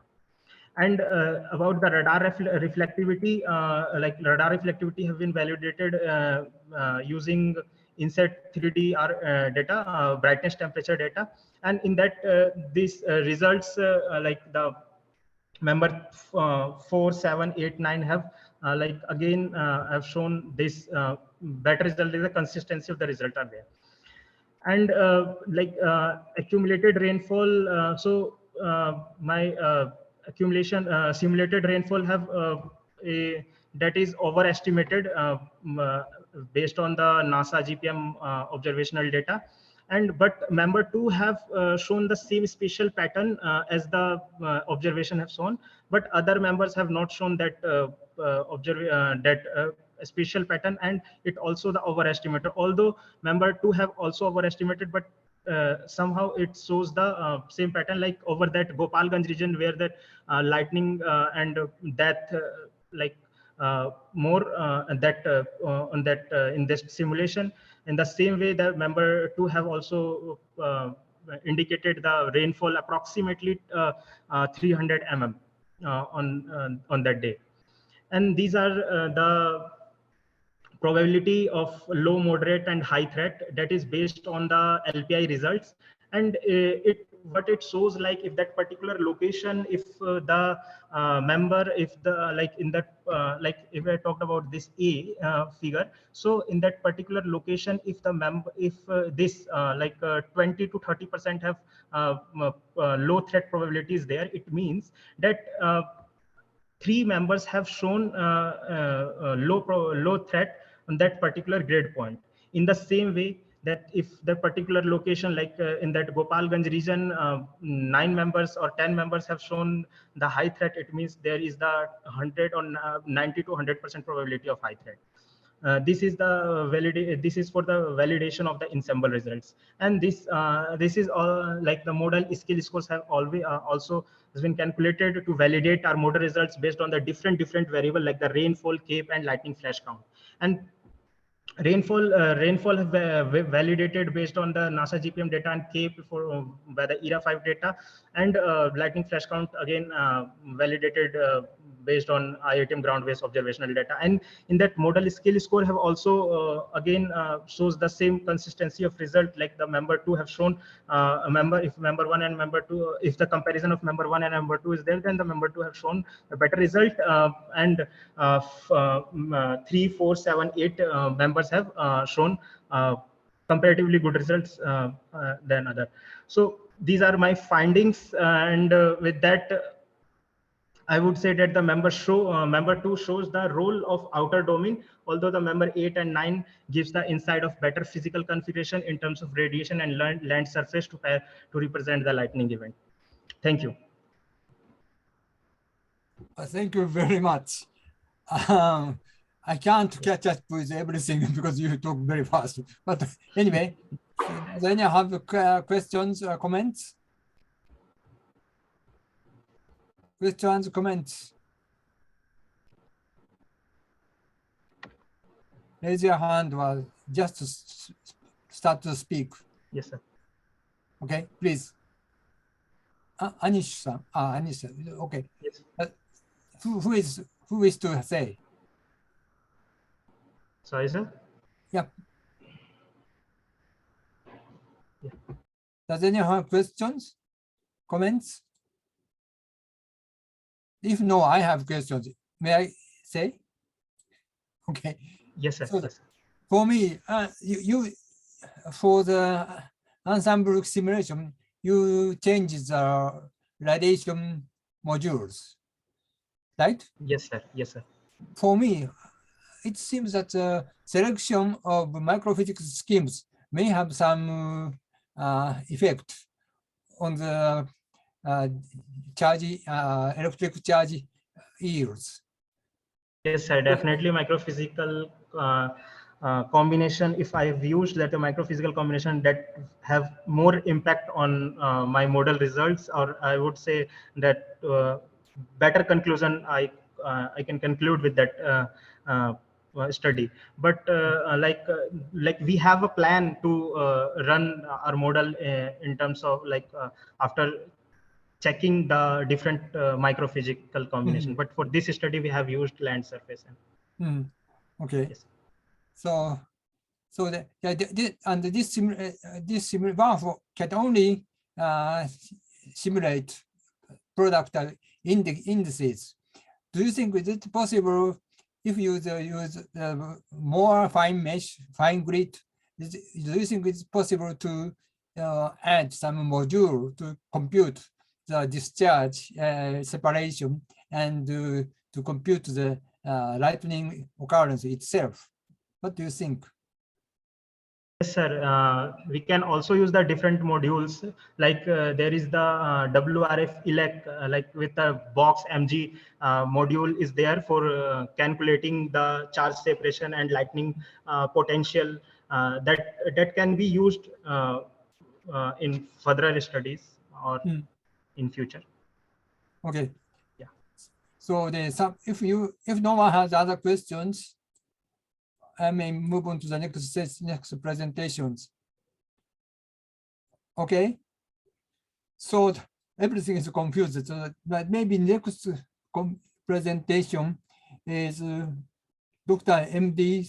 Shahjahan and Shakubat Hussain. The forecast-based action, a tool to reduce cyclone risk for vulnerable communities in Bangladesh coastal region based on the weather forecast and climate predictions, right? Yes, sir. Good afternoon. I think now good evening. This is Mohammad Shahjahan Shahjo working with Bangladesh State Kitchen Society. Can you hear me, sir, clearly? Yeah, please. Yeah, my background actually geography and environmental science, and my co-author is Shakwat. His background is meteorological. He did his master's from meteorological department. So just allow me a few seconds to share our screen.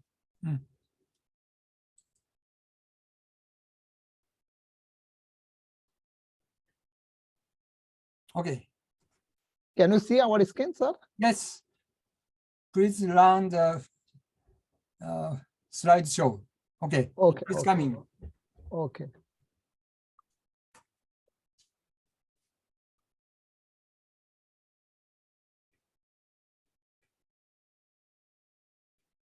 Can you hear us, sir? Yeah, please start. Yeah, we are very happy since Dr. Mannan sir is also here. Sir also know about this concept. So our main idea, forecast-based action to reduce the cyclone risks for vulnerable communities in Bangladesh, especially in the coastal region, based on weather forecast and climatic prediction. I think we all know that due to the climate change, disaster frequency and intensities increase. It's also common in Bangladesh, and since Bangladesh is the disaster-prone country, so if we see a last couple of years history, number of cyclone and intensity also increased. Like 2017, 2016, 2020, 2021, and also this year, just before 1 month, cyclone Sitrang happened in Bangladesh. So cyclone caused severe impact, making landfall in Bangladesh coastal area. It affected more than 1 million of people over the last 10 years. And from 1891 to 2015, according to the statistics, 89 cyclones made landfall in the coastal area of Bangladesh. Out of 89, 47 were cyclonic and 53 from very severe cyclonic storm. The population is vulnerable due to cyclones associated with the tidal surge, wind speed, particularly in the pre-monsoon and post-monsoon months. And the cyclone early action protocol, some people also call it SOP, standing operating procedure for forecast-based actions for the Bangladesh Red Crescent Society. Since we are mentioning here Bangladesh Red Crescent Society, because we are using these tools, and our government also trying to use these tools.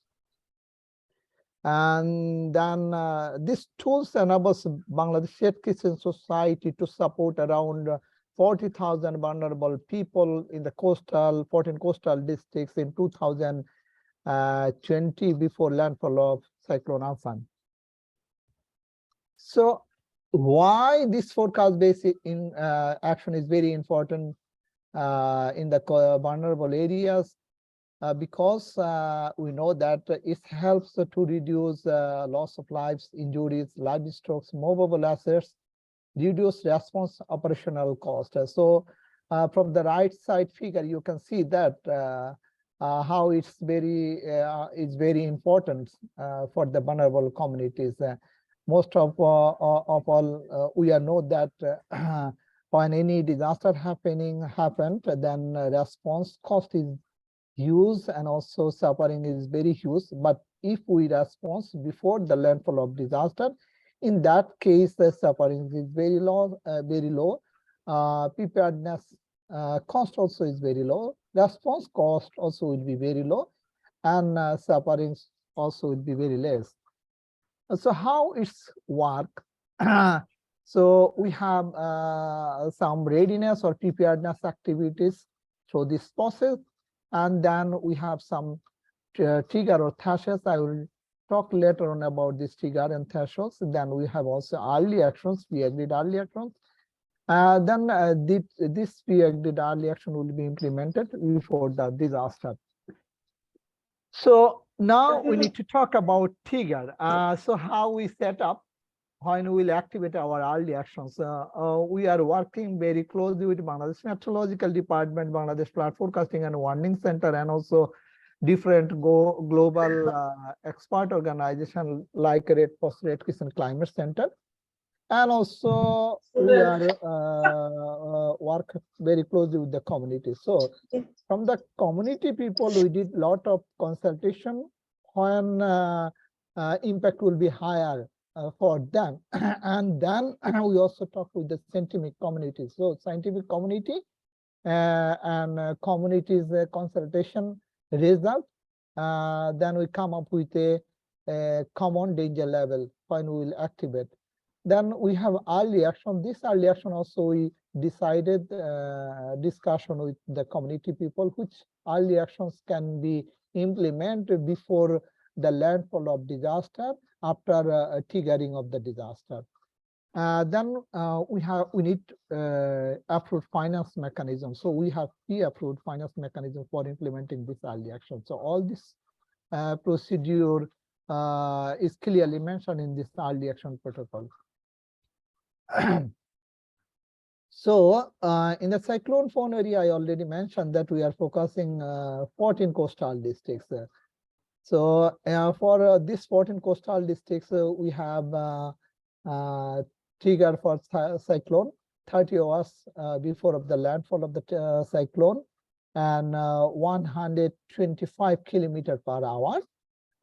And forecast shows that storm surge also will be 3.5 meter, and we are forecasting national wide approach. That means our impact will be higher. We'll implement our actions in that area. Actually, this slide shows that how we identified our early actions. This is the example of cyclone Amphan. Since during the cyclone Amphan, we implemented these anticipatory actions very successfully. So we have a very dedicated team for monitoring the cyclone, close coordination with the Bangladesh Meteorological Department. So we started monitoring the forecast of, from the pre-monsoon season of cyclone. For cyclone Amphan, we closely monitoring it from 15th of May. And we have two committees. One is trigger activation committee, and another is a pre-activation committee. So this trigger activation committee, they decide when we will activate our early actions. So on 18th May 2020, we activated our early actions. It's at least before 30 hours landfall of cyclone Amphan, and we completed all our early actions before landfall of the cyclone Amphan. So then I am handing over to my co-author Shakwat. He is explaining rest of the slides. Thank you so much. I think I'm audible. So actually, this is the monitoring sample we are following for our activation procedure. We also monitor some global models along with the government forecast. So in the table, you can see we follow the we maintain some sort of table, standardized table. So we follow the IMD forecast along with BMD. Then about the models, we follow the JTWC forecast, also ECMWF and GFS models. Also, we follow some satellite images to track the cyclones, whether it's going to.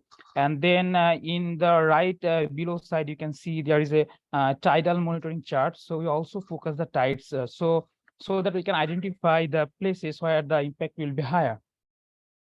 And this is the track. You all know, you are all familiar with this. So we follow these tracks, and following the forecasted track, actually we analyze the impact locations. So this is mainly a GIS models. So we follow here, and in the left side map you can see the impacts have been shown here, and it's about some sort of figure like 17 to 20 and something like that. So it means based on the wind speed, which places, actually which upojelas, the fourth tier of our administrative boundary, will be impacted. And we also activate our trigger when the impact is forecasted more than 25%. So this is the analysis output. And also in the right side, you can see there is a ranking output like low, medium, high, and selected unions. So based on this analysis, we overlay with this with the vulnerability and exposure analysis, so that we can identify the priorities. So where the aid and financial support should go. So this is the areas ranked as a low to high. So there is a table you can see in case of cyclone Amphan we followed. So like in the district of Borguna, there is 3 ranked, 1, 2, 3. Similarly for other districts. So always we go for the rank 1 first. Then based on the funding, we go for other unions, unions. Yeah. So now I can hand it over to my author. Thank you. This is some example from Cyclone Amphan, what we did in Cyclone Amphan. So we focused 10 districts, and out of 10 districts, actually we targeted 192 shelters. So we provided support for evacuation of livestock, and also we distributed dry food, drinking water, and also COVID safety materials among around 40,000 beneficiaries, and also safe drinking water. So this is just an example of Cyclone Amphan. So after this anticipatory action, especially for the Cyclone Amphan, so we did an evaluation, impact evaluation. So from the evaluation, it was found that where we implemented our early actions, beneficiary mentioned that their experience or their happiness was better in the non-intervened communities. So from the statistics, we found that 6.2 beneficiaries mentioned that they were very satisfied in our intervened areas, whereas in the comparison communities, only 5.3 people. This is the example how we are work in Bangladesh very coordinated way. We have partnership with the Bangladesh Meteorological Department. We have partnership with the Bangladesh government, as well as Cyclone Preparedness Program and other UN organizations, especially World Food Program, UNICEF, UNFPA, and also some other INGO in Bangladesh like CARE, Start Fund. So this is some lesson learned from our previous intervention. We found that the global models are good for taking preparatory measures like readiness activities, and regional specialized meteorological center forecast along with the Bangladesh Meteorological Department is also good for trigger activation. And from the impact side, we have also some lesson learned. We found that forecasted high impact in the 4 districts found very good agreements with the field data. And also we found that survey data actually from the government DFROM data on 2 upojelas in Shyamnagar, in Satkhira and Koira of Khurna districts. We found that severely damaged 11 unions, more than 50% affected population. And we found out of them 10, which the model predicts the impact about 25%. And also some other lessons from financing and management issue. Forecast-based financing, forecasting impact found useful to implement anticipatory fund. And this decentralized and localized approach found very useful for implementing forecast-based action, and also close coordination between Cyclone Preparedness Program and Bangladesh Red Crescent Society found very effective to take the decision in triggering early action protocol and also engaging Cyclone Preparedness Program in the field. And also mainstreaming the forecast-based action process in the DRR program of the government through Cyclone Preparedness Program. And also we found that we should develop a common early action protocol for national-wide intervention, and localized threshold have to be established to get more efficient for communities. And another just another good news I want to share that we shared this success story in the global competition, and Bangladesh Red Crescent Society this year awarded Averted Disaster Award from Understanding Disaster Risks Forum for successful implementation of anticipatory reaction for Cyclone Amphan. That's complete from our side, sir. So if there is any questions or any queries, we are ready to provide you. Over, sir. Thank you very much. This is a real mitigation studies. So we accept, okay. Mohan-san, Dr. Mohan, please. Thank you, sir, for the opportunity. And thank you both the presenter for their nice and very important topic to present. So I have one or two queries regarding the determine the threshold and trigger for the tropical cyclones. As we all know that in the tropical cyclone or storm, one is the genesis parameter, another is the landfall related. So to determine the trigger in the genesis part, so sea surface temperature and sea level pressure as well as tropical cyclone heat potential is important. So now my question is, when they're taking the anticipatory action a bit earlier, so there should be some lead time. So how they're how or what is the method they are fixing to determine the genesis parameter? And next is the landfall. For the landfall, rainfall and wind is very much important. So similarly, what kind of method or how they are determining? So model is okay, but I think taking forecast from the different source, that is also okay. But there should be some specific method they need to follow, how then they can use it for their anticipatory actions. So there is the one submission for them. Please, thank you, sir.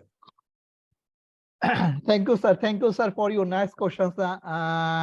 I think Dr. Mannan sir also with us. He also right person for giving this answer. But I can give some contribution regarding these questions. Yeah, I mentioned that we are closely work with the Bangladesh Meteorological Department. So we did a lot of discussion with the Bangladesh Meteorological Department. And from our lesson learned, especially from the cyclone Mora, that time we had a selected district and selected union. And we found that we don't know where cyclone will be landfall and where cyclone impact would be higher.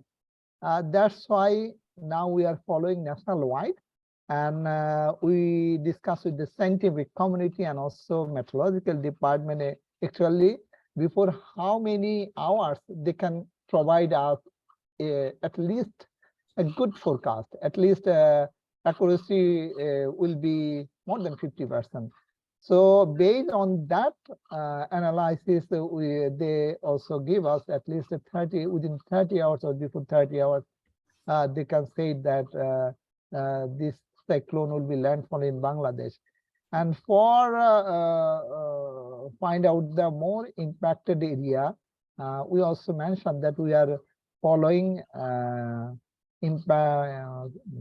impact-based forecast. That means we also analyze data, vulnerability data. We have vulnerability data. We have household data. We have population data. We have served data, served people and unserved people data. So based on that analysis and combining with the cyclone with storm surge, then we find out where it will be landfall. Yeah.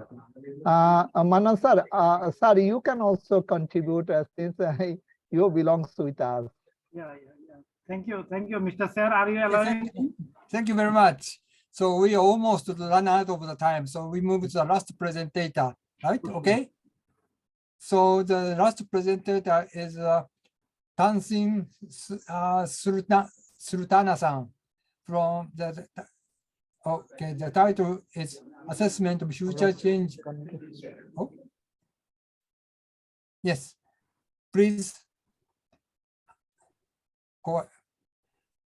Please start.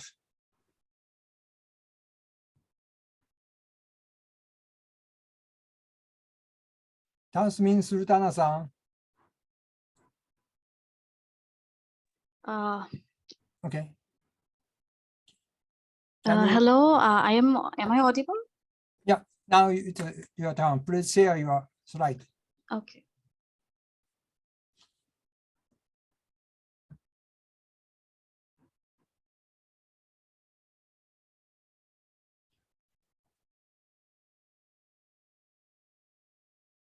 Okay, please start.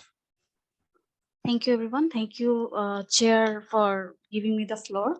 I am Tasnim Sultana from Department of Meteorology, University of Dhaka, and the title of my presentation is the Assessment of Future Changes of Extreme Climate Extremes of Bangladesh using CMIP6 model.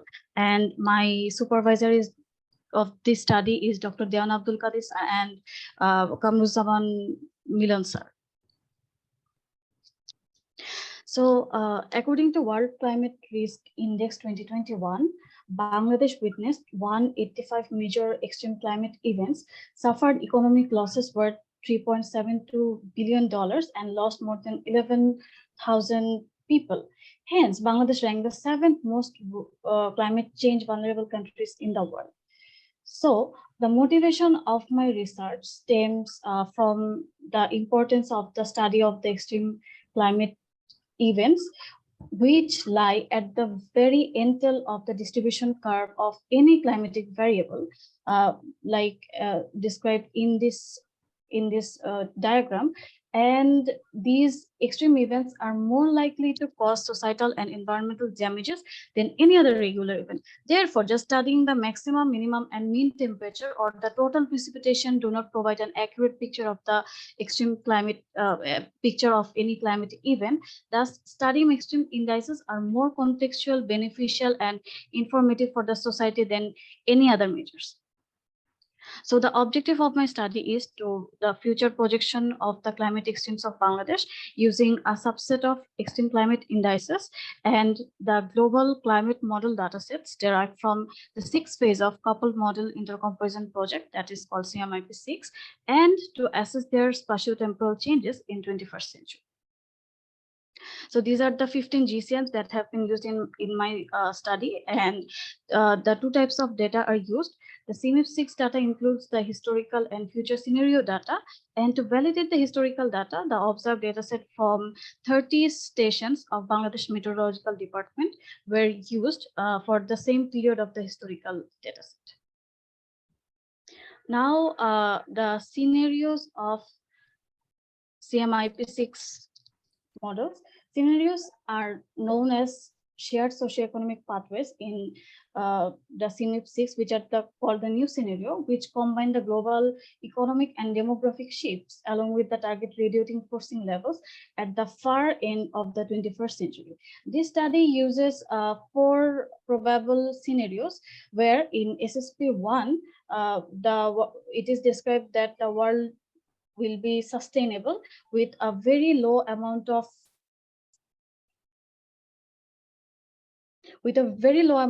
radiative forcing, and on the other hand, the SSP5 describes a very strong economic growth with the highest level of radiative forcing. On the other hand, SSP2 is somewhere middle of the road between these two, and lastly, the SSP3 is characterized by a very strong economic inequality with moderate economic growth. So the extreme indices used in this study. The study uses 6 extreme indices. The maximum Tmax and the minimum Tmin denotes the highest and the coolest temperature of the year. And on the other hand, warm days, consecutive dry days, a number of very heavy precipitation days describe the duration of extremes. And lastly, maximum one-day precipitation delineates the intensity of the extreme. Temperature extremes, several literature suggests that temperature extremes can aggravate heat waves, urban heat islands, while an increase in precipitation extreme can contribute to flood condition, droughts, etc. So the methods, as we know that the climate model run in very coarse resolution and includes systematic biases. So a bias correction is done and statistical downscaling method was employed using a simple quantile mapping method employing the RSQM software packages. And after the bias correction of daily precipitation Tmax and Tmin data, the future extreme indices were calculated. And with the future extreme indices of 15 climate models, a multi-model ensemble is done using the arithmetic mean to avoid the uncertainty of the models. And several literature suggests that it is very important to use an ensemble because a single model cannot possibly reproduce the probable results. So after the ensemble is done, from the ensemble, the assessment is future assessment is done of extreme indices, and at the same time, the model is validated with the observed data set by comparing the bias corrected and non-bias corrected data.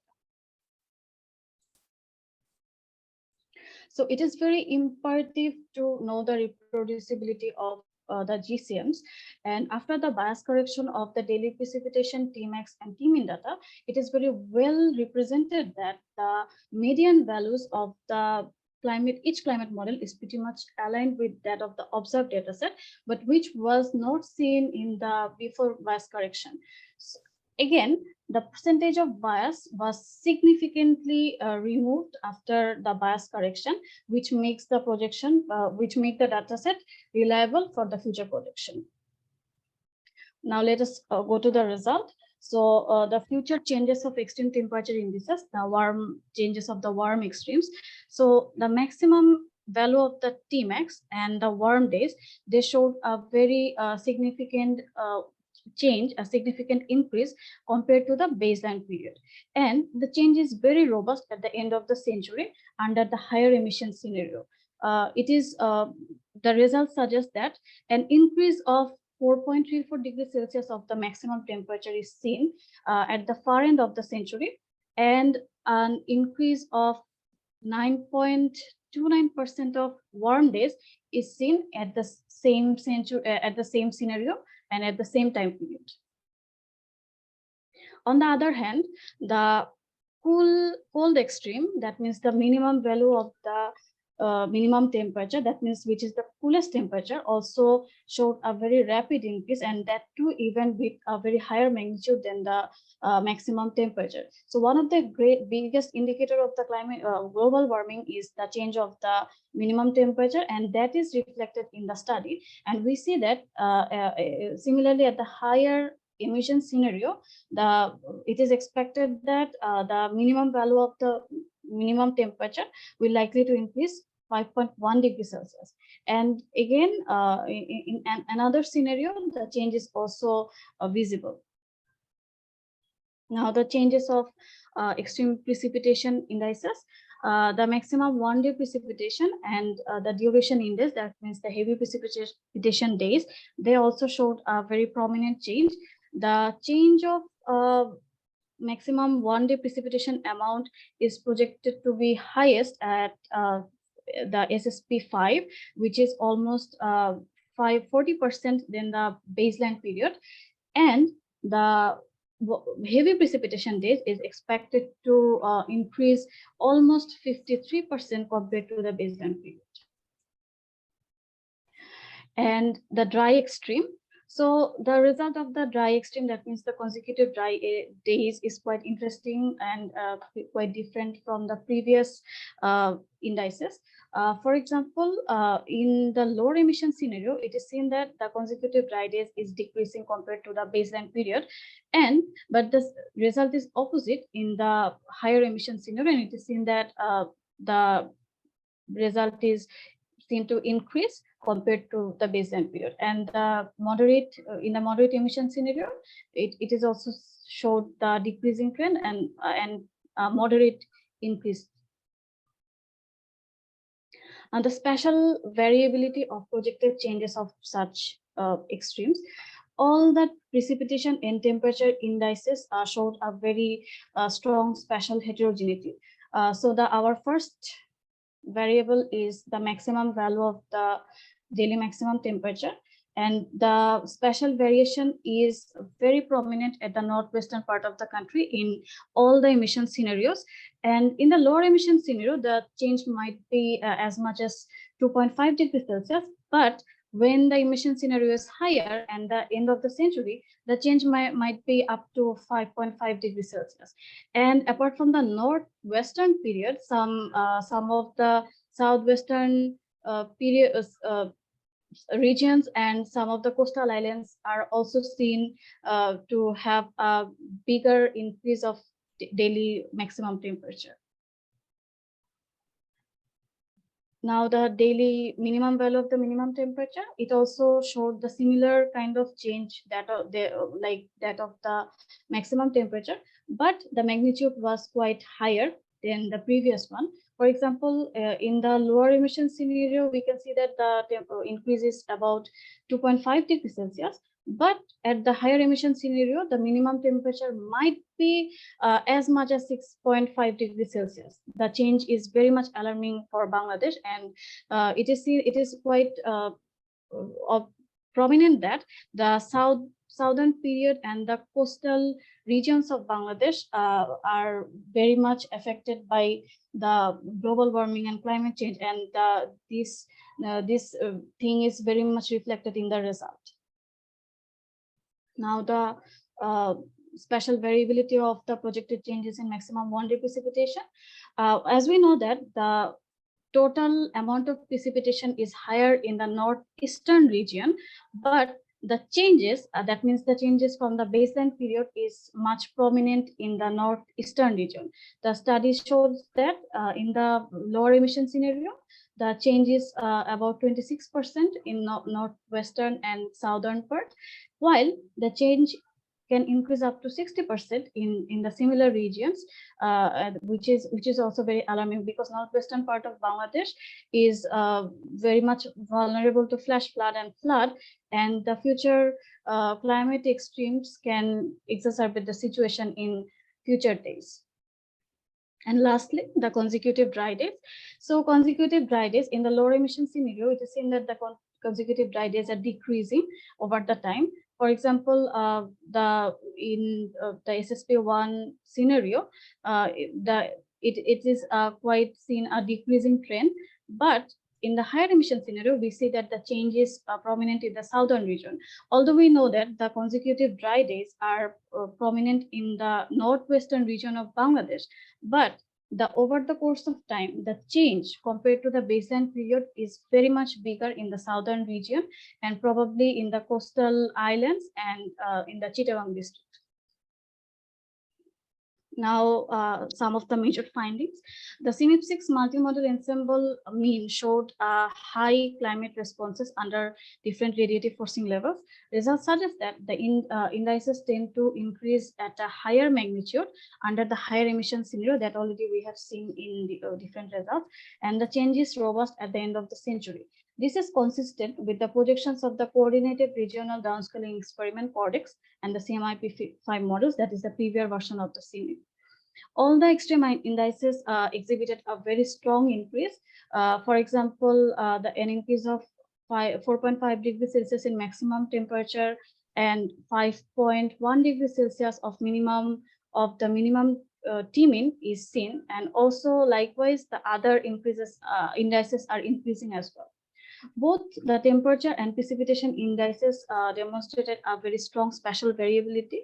However, the northwestern part and southeastern part of Bangladesh are the changes are very more prominent in these regions, and Rajshahi, Rangpur, and Dinajpur of the northwestern region of Bangladesh is expected to face an increase of as much as 6.5 degrees Celsius of minimum coolest temperature and 5.5 degrees Celsius warmest maximum temperature at the far end of the century compared to the baseline period.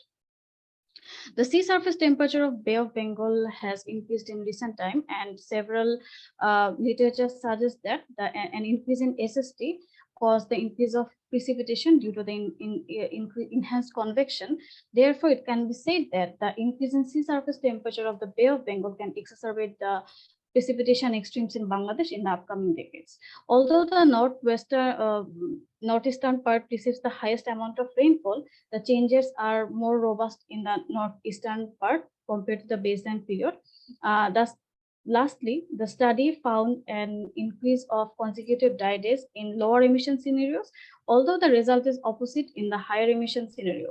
Major changes were found in the southern region of the country compared to the baseline period. So the study has very important implication for Bangladesh because the extreme climatic event indices are very important, useful to identify the climatic vulnerable areas of Bangladesh in the upcoming days. And the findings of the study can help the policymakers to adopt rigorous mitigation strategies to combat the adversities of climate extremes in Bangladesh in 21st century. Thank you very much. I would like to conclude here. Thank you very much. So we don't have enough time, but please raise your hand for comments and or questions.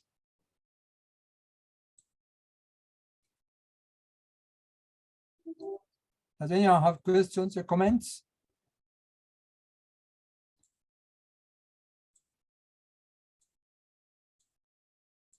Okay, thank you very much. So we all already should run out of the. Huh? Someone have questions? Yeah, so sorry, is it time permits Okay, for please, one question? Yeah, thank you. A very good study. I just wanted to check whether the study looked into the intensity and the frequency of the tropical cyclones or the Bay of Bengal under the different scenarios. Sorry, sir, I didn't get your question. Can you please repeat? It's about the frequency and intensity of tropical cyclones in Bay of Bengal, which is a major hazard for Bangladesh. So, sir, this might be the reason of the increase of the extreme precipitation indices. Okay. Per se, you didn't study the formation, genesis, and the intensity of the cyclones as such, but the overall precipitation you have looked into it. Yes. Okay, thank you. Thank you, sir. Okay, so thank you very much joining this session, and I have to give some concluding remarks, but we don't have time, so then we talk with co-chair and also make some sentences and then prepare it, send it back to the office, conference office. So then it's okay. I don't. Anyway, so we have seven actually, one cancel, 6 talks in this session. Many of them are numerical modeling, but we have some important contribution of mitigation and the strategies. So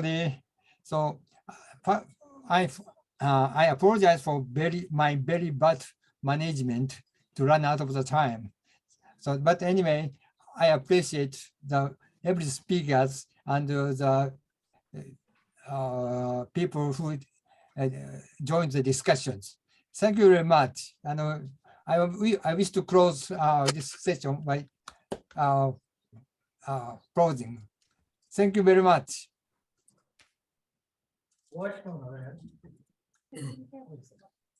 Thank you, Professor Ishikawa, and also Dr. Manan sir for nicely conducting the session. So that basically concludes the technical sessions of this International Conference on Climate Change.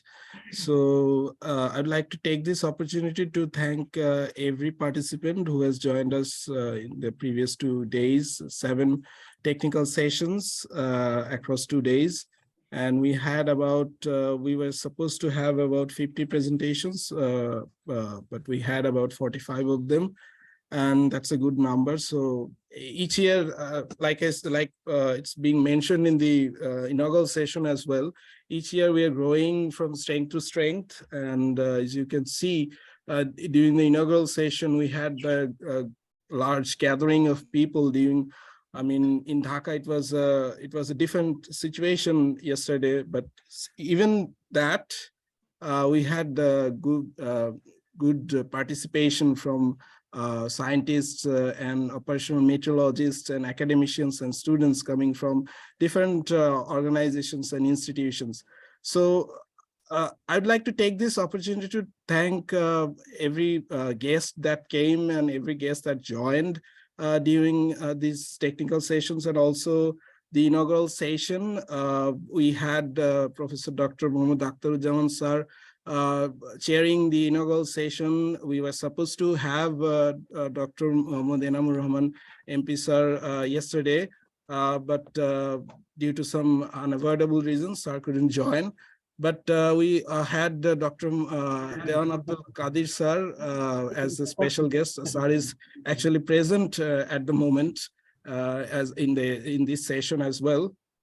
And also we had Dr. Babud Jilur Rahman sir, the Honorable Dean and Professor from Dhaka University at the inaugural session. But at the inaugural session, we also had participation from WMO, Professor Petri Talas, for the Secretary General of WMO, blessed us with his recorded speech. Also, we were so close to have the UNFCCC Secretary General, Mr. Simon Steele. Unfortunately, some competing commitments prevented him from joining us, but he had his wishes for this conference and also for the department. And throughout the sessions, it was nicely conducted by all the 14 session chairs and co-chairs. I'd like to mention their contributions as well. We had Professor Dr. Someshwar Das sir and also Dr. Shamim Hassan Bhuya sir in the first technical sessions, which talked about climate extremes. And then we had two sessions split into one topic, and that was the impacts and challenges of climate change. And we had Professor Dr. Toru Terao sir. We had Dr. Dewan Abdul Qadir sir, Dr. M. Ashfaqur Rahman sir, and Professor Dr. M. Shahjan Mondal sir from Buet conducting the sessions. And today, from morning onwards, we had the very exciting session for the youths. The title was Engaging Youth in Climate Science. We had Dr. Milind Mojumdar sir conducting the session, along with Dr. Mohammad Shah Kamal from the Department of Agricultural Extension.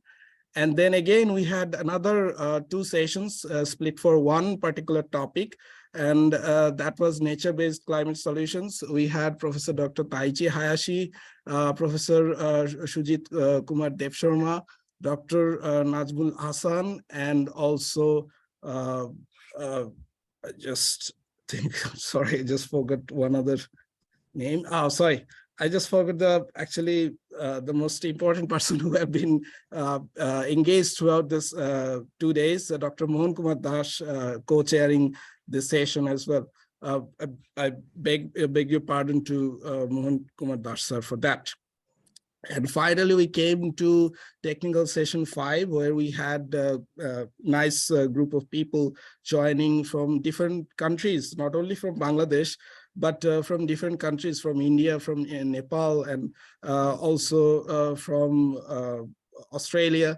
And from Bangladesh, we had participations from RHYMES, and we had participations from Bangladesh Red Crescent Society.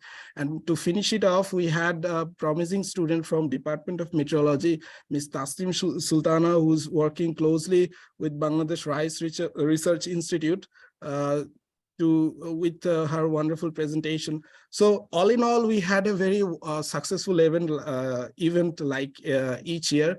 It's being mentioned that this is the third such event in 3 years. And like I said, we work as a team, and we work as a group. You know that the enthusiasm, the exuberance of Professor Dr. Tawhid Rashid Madam as convener, also as the chairperson for the department, makes all these things possible for us.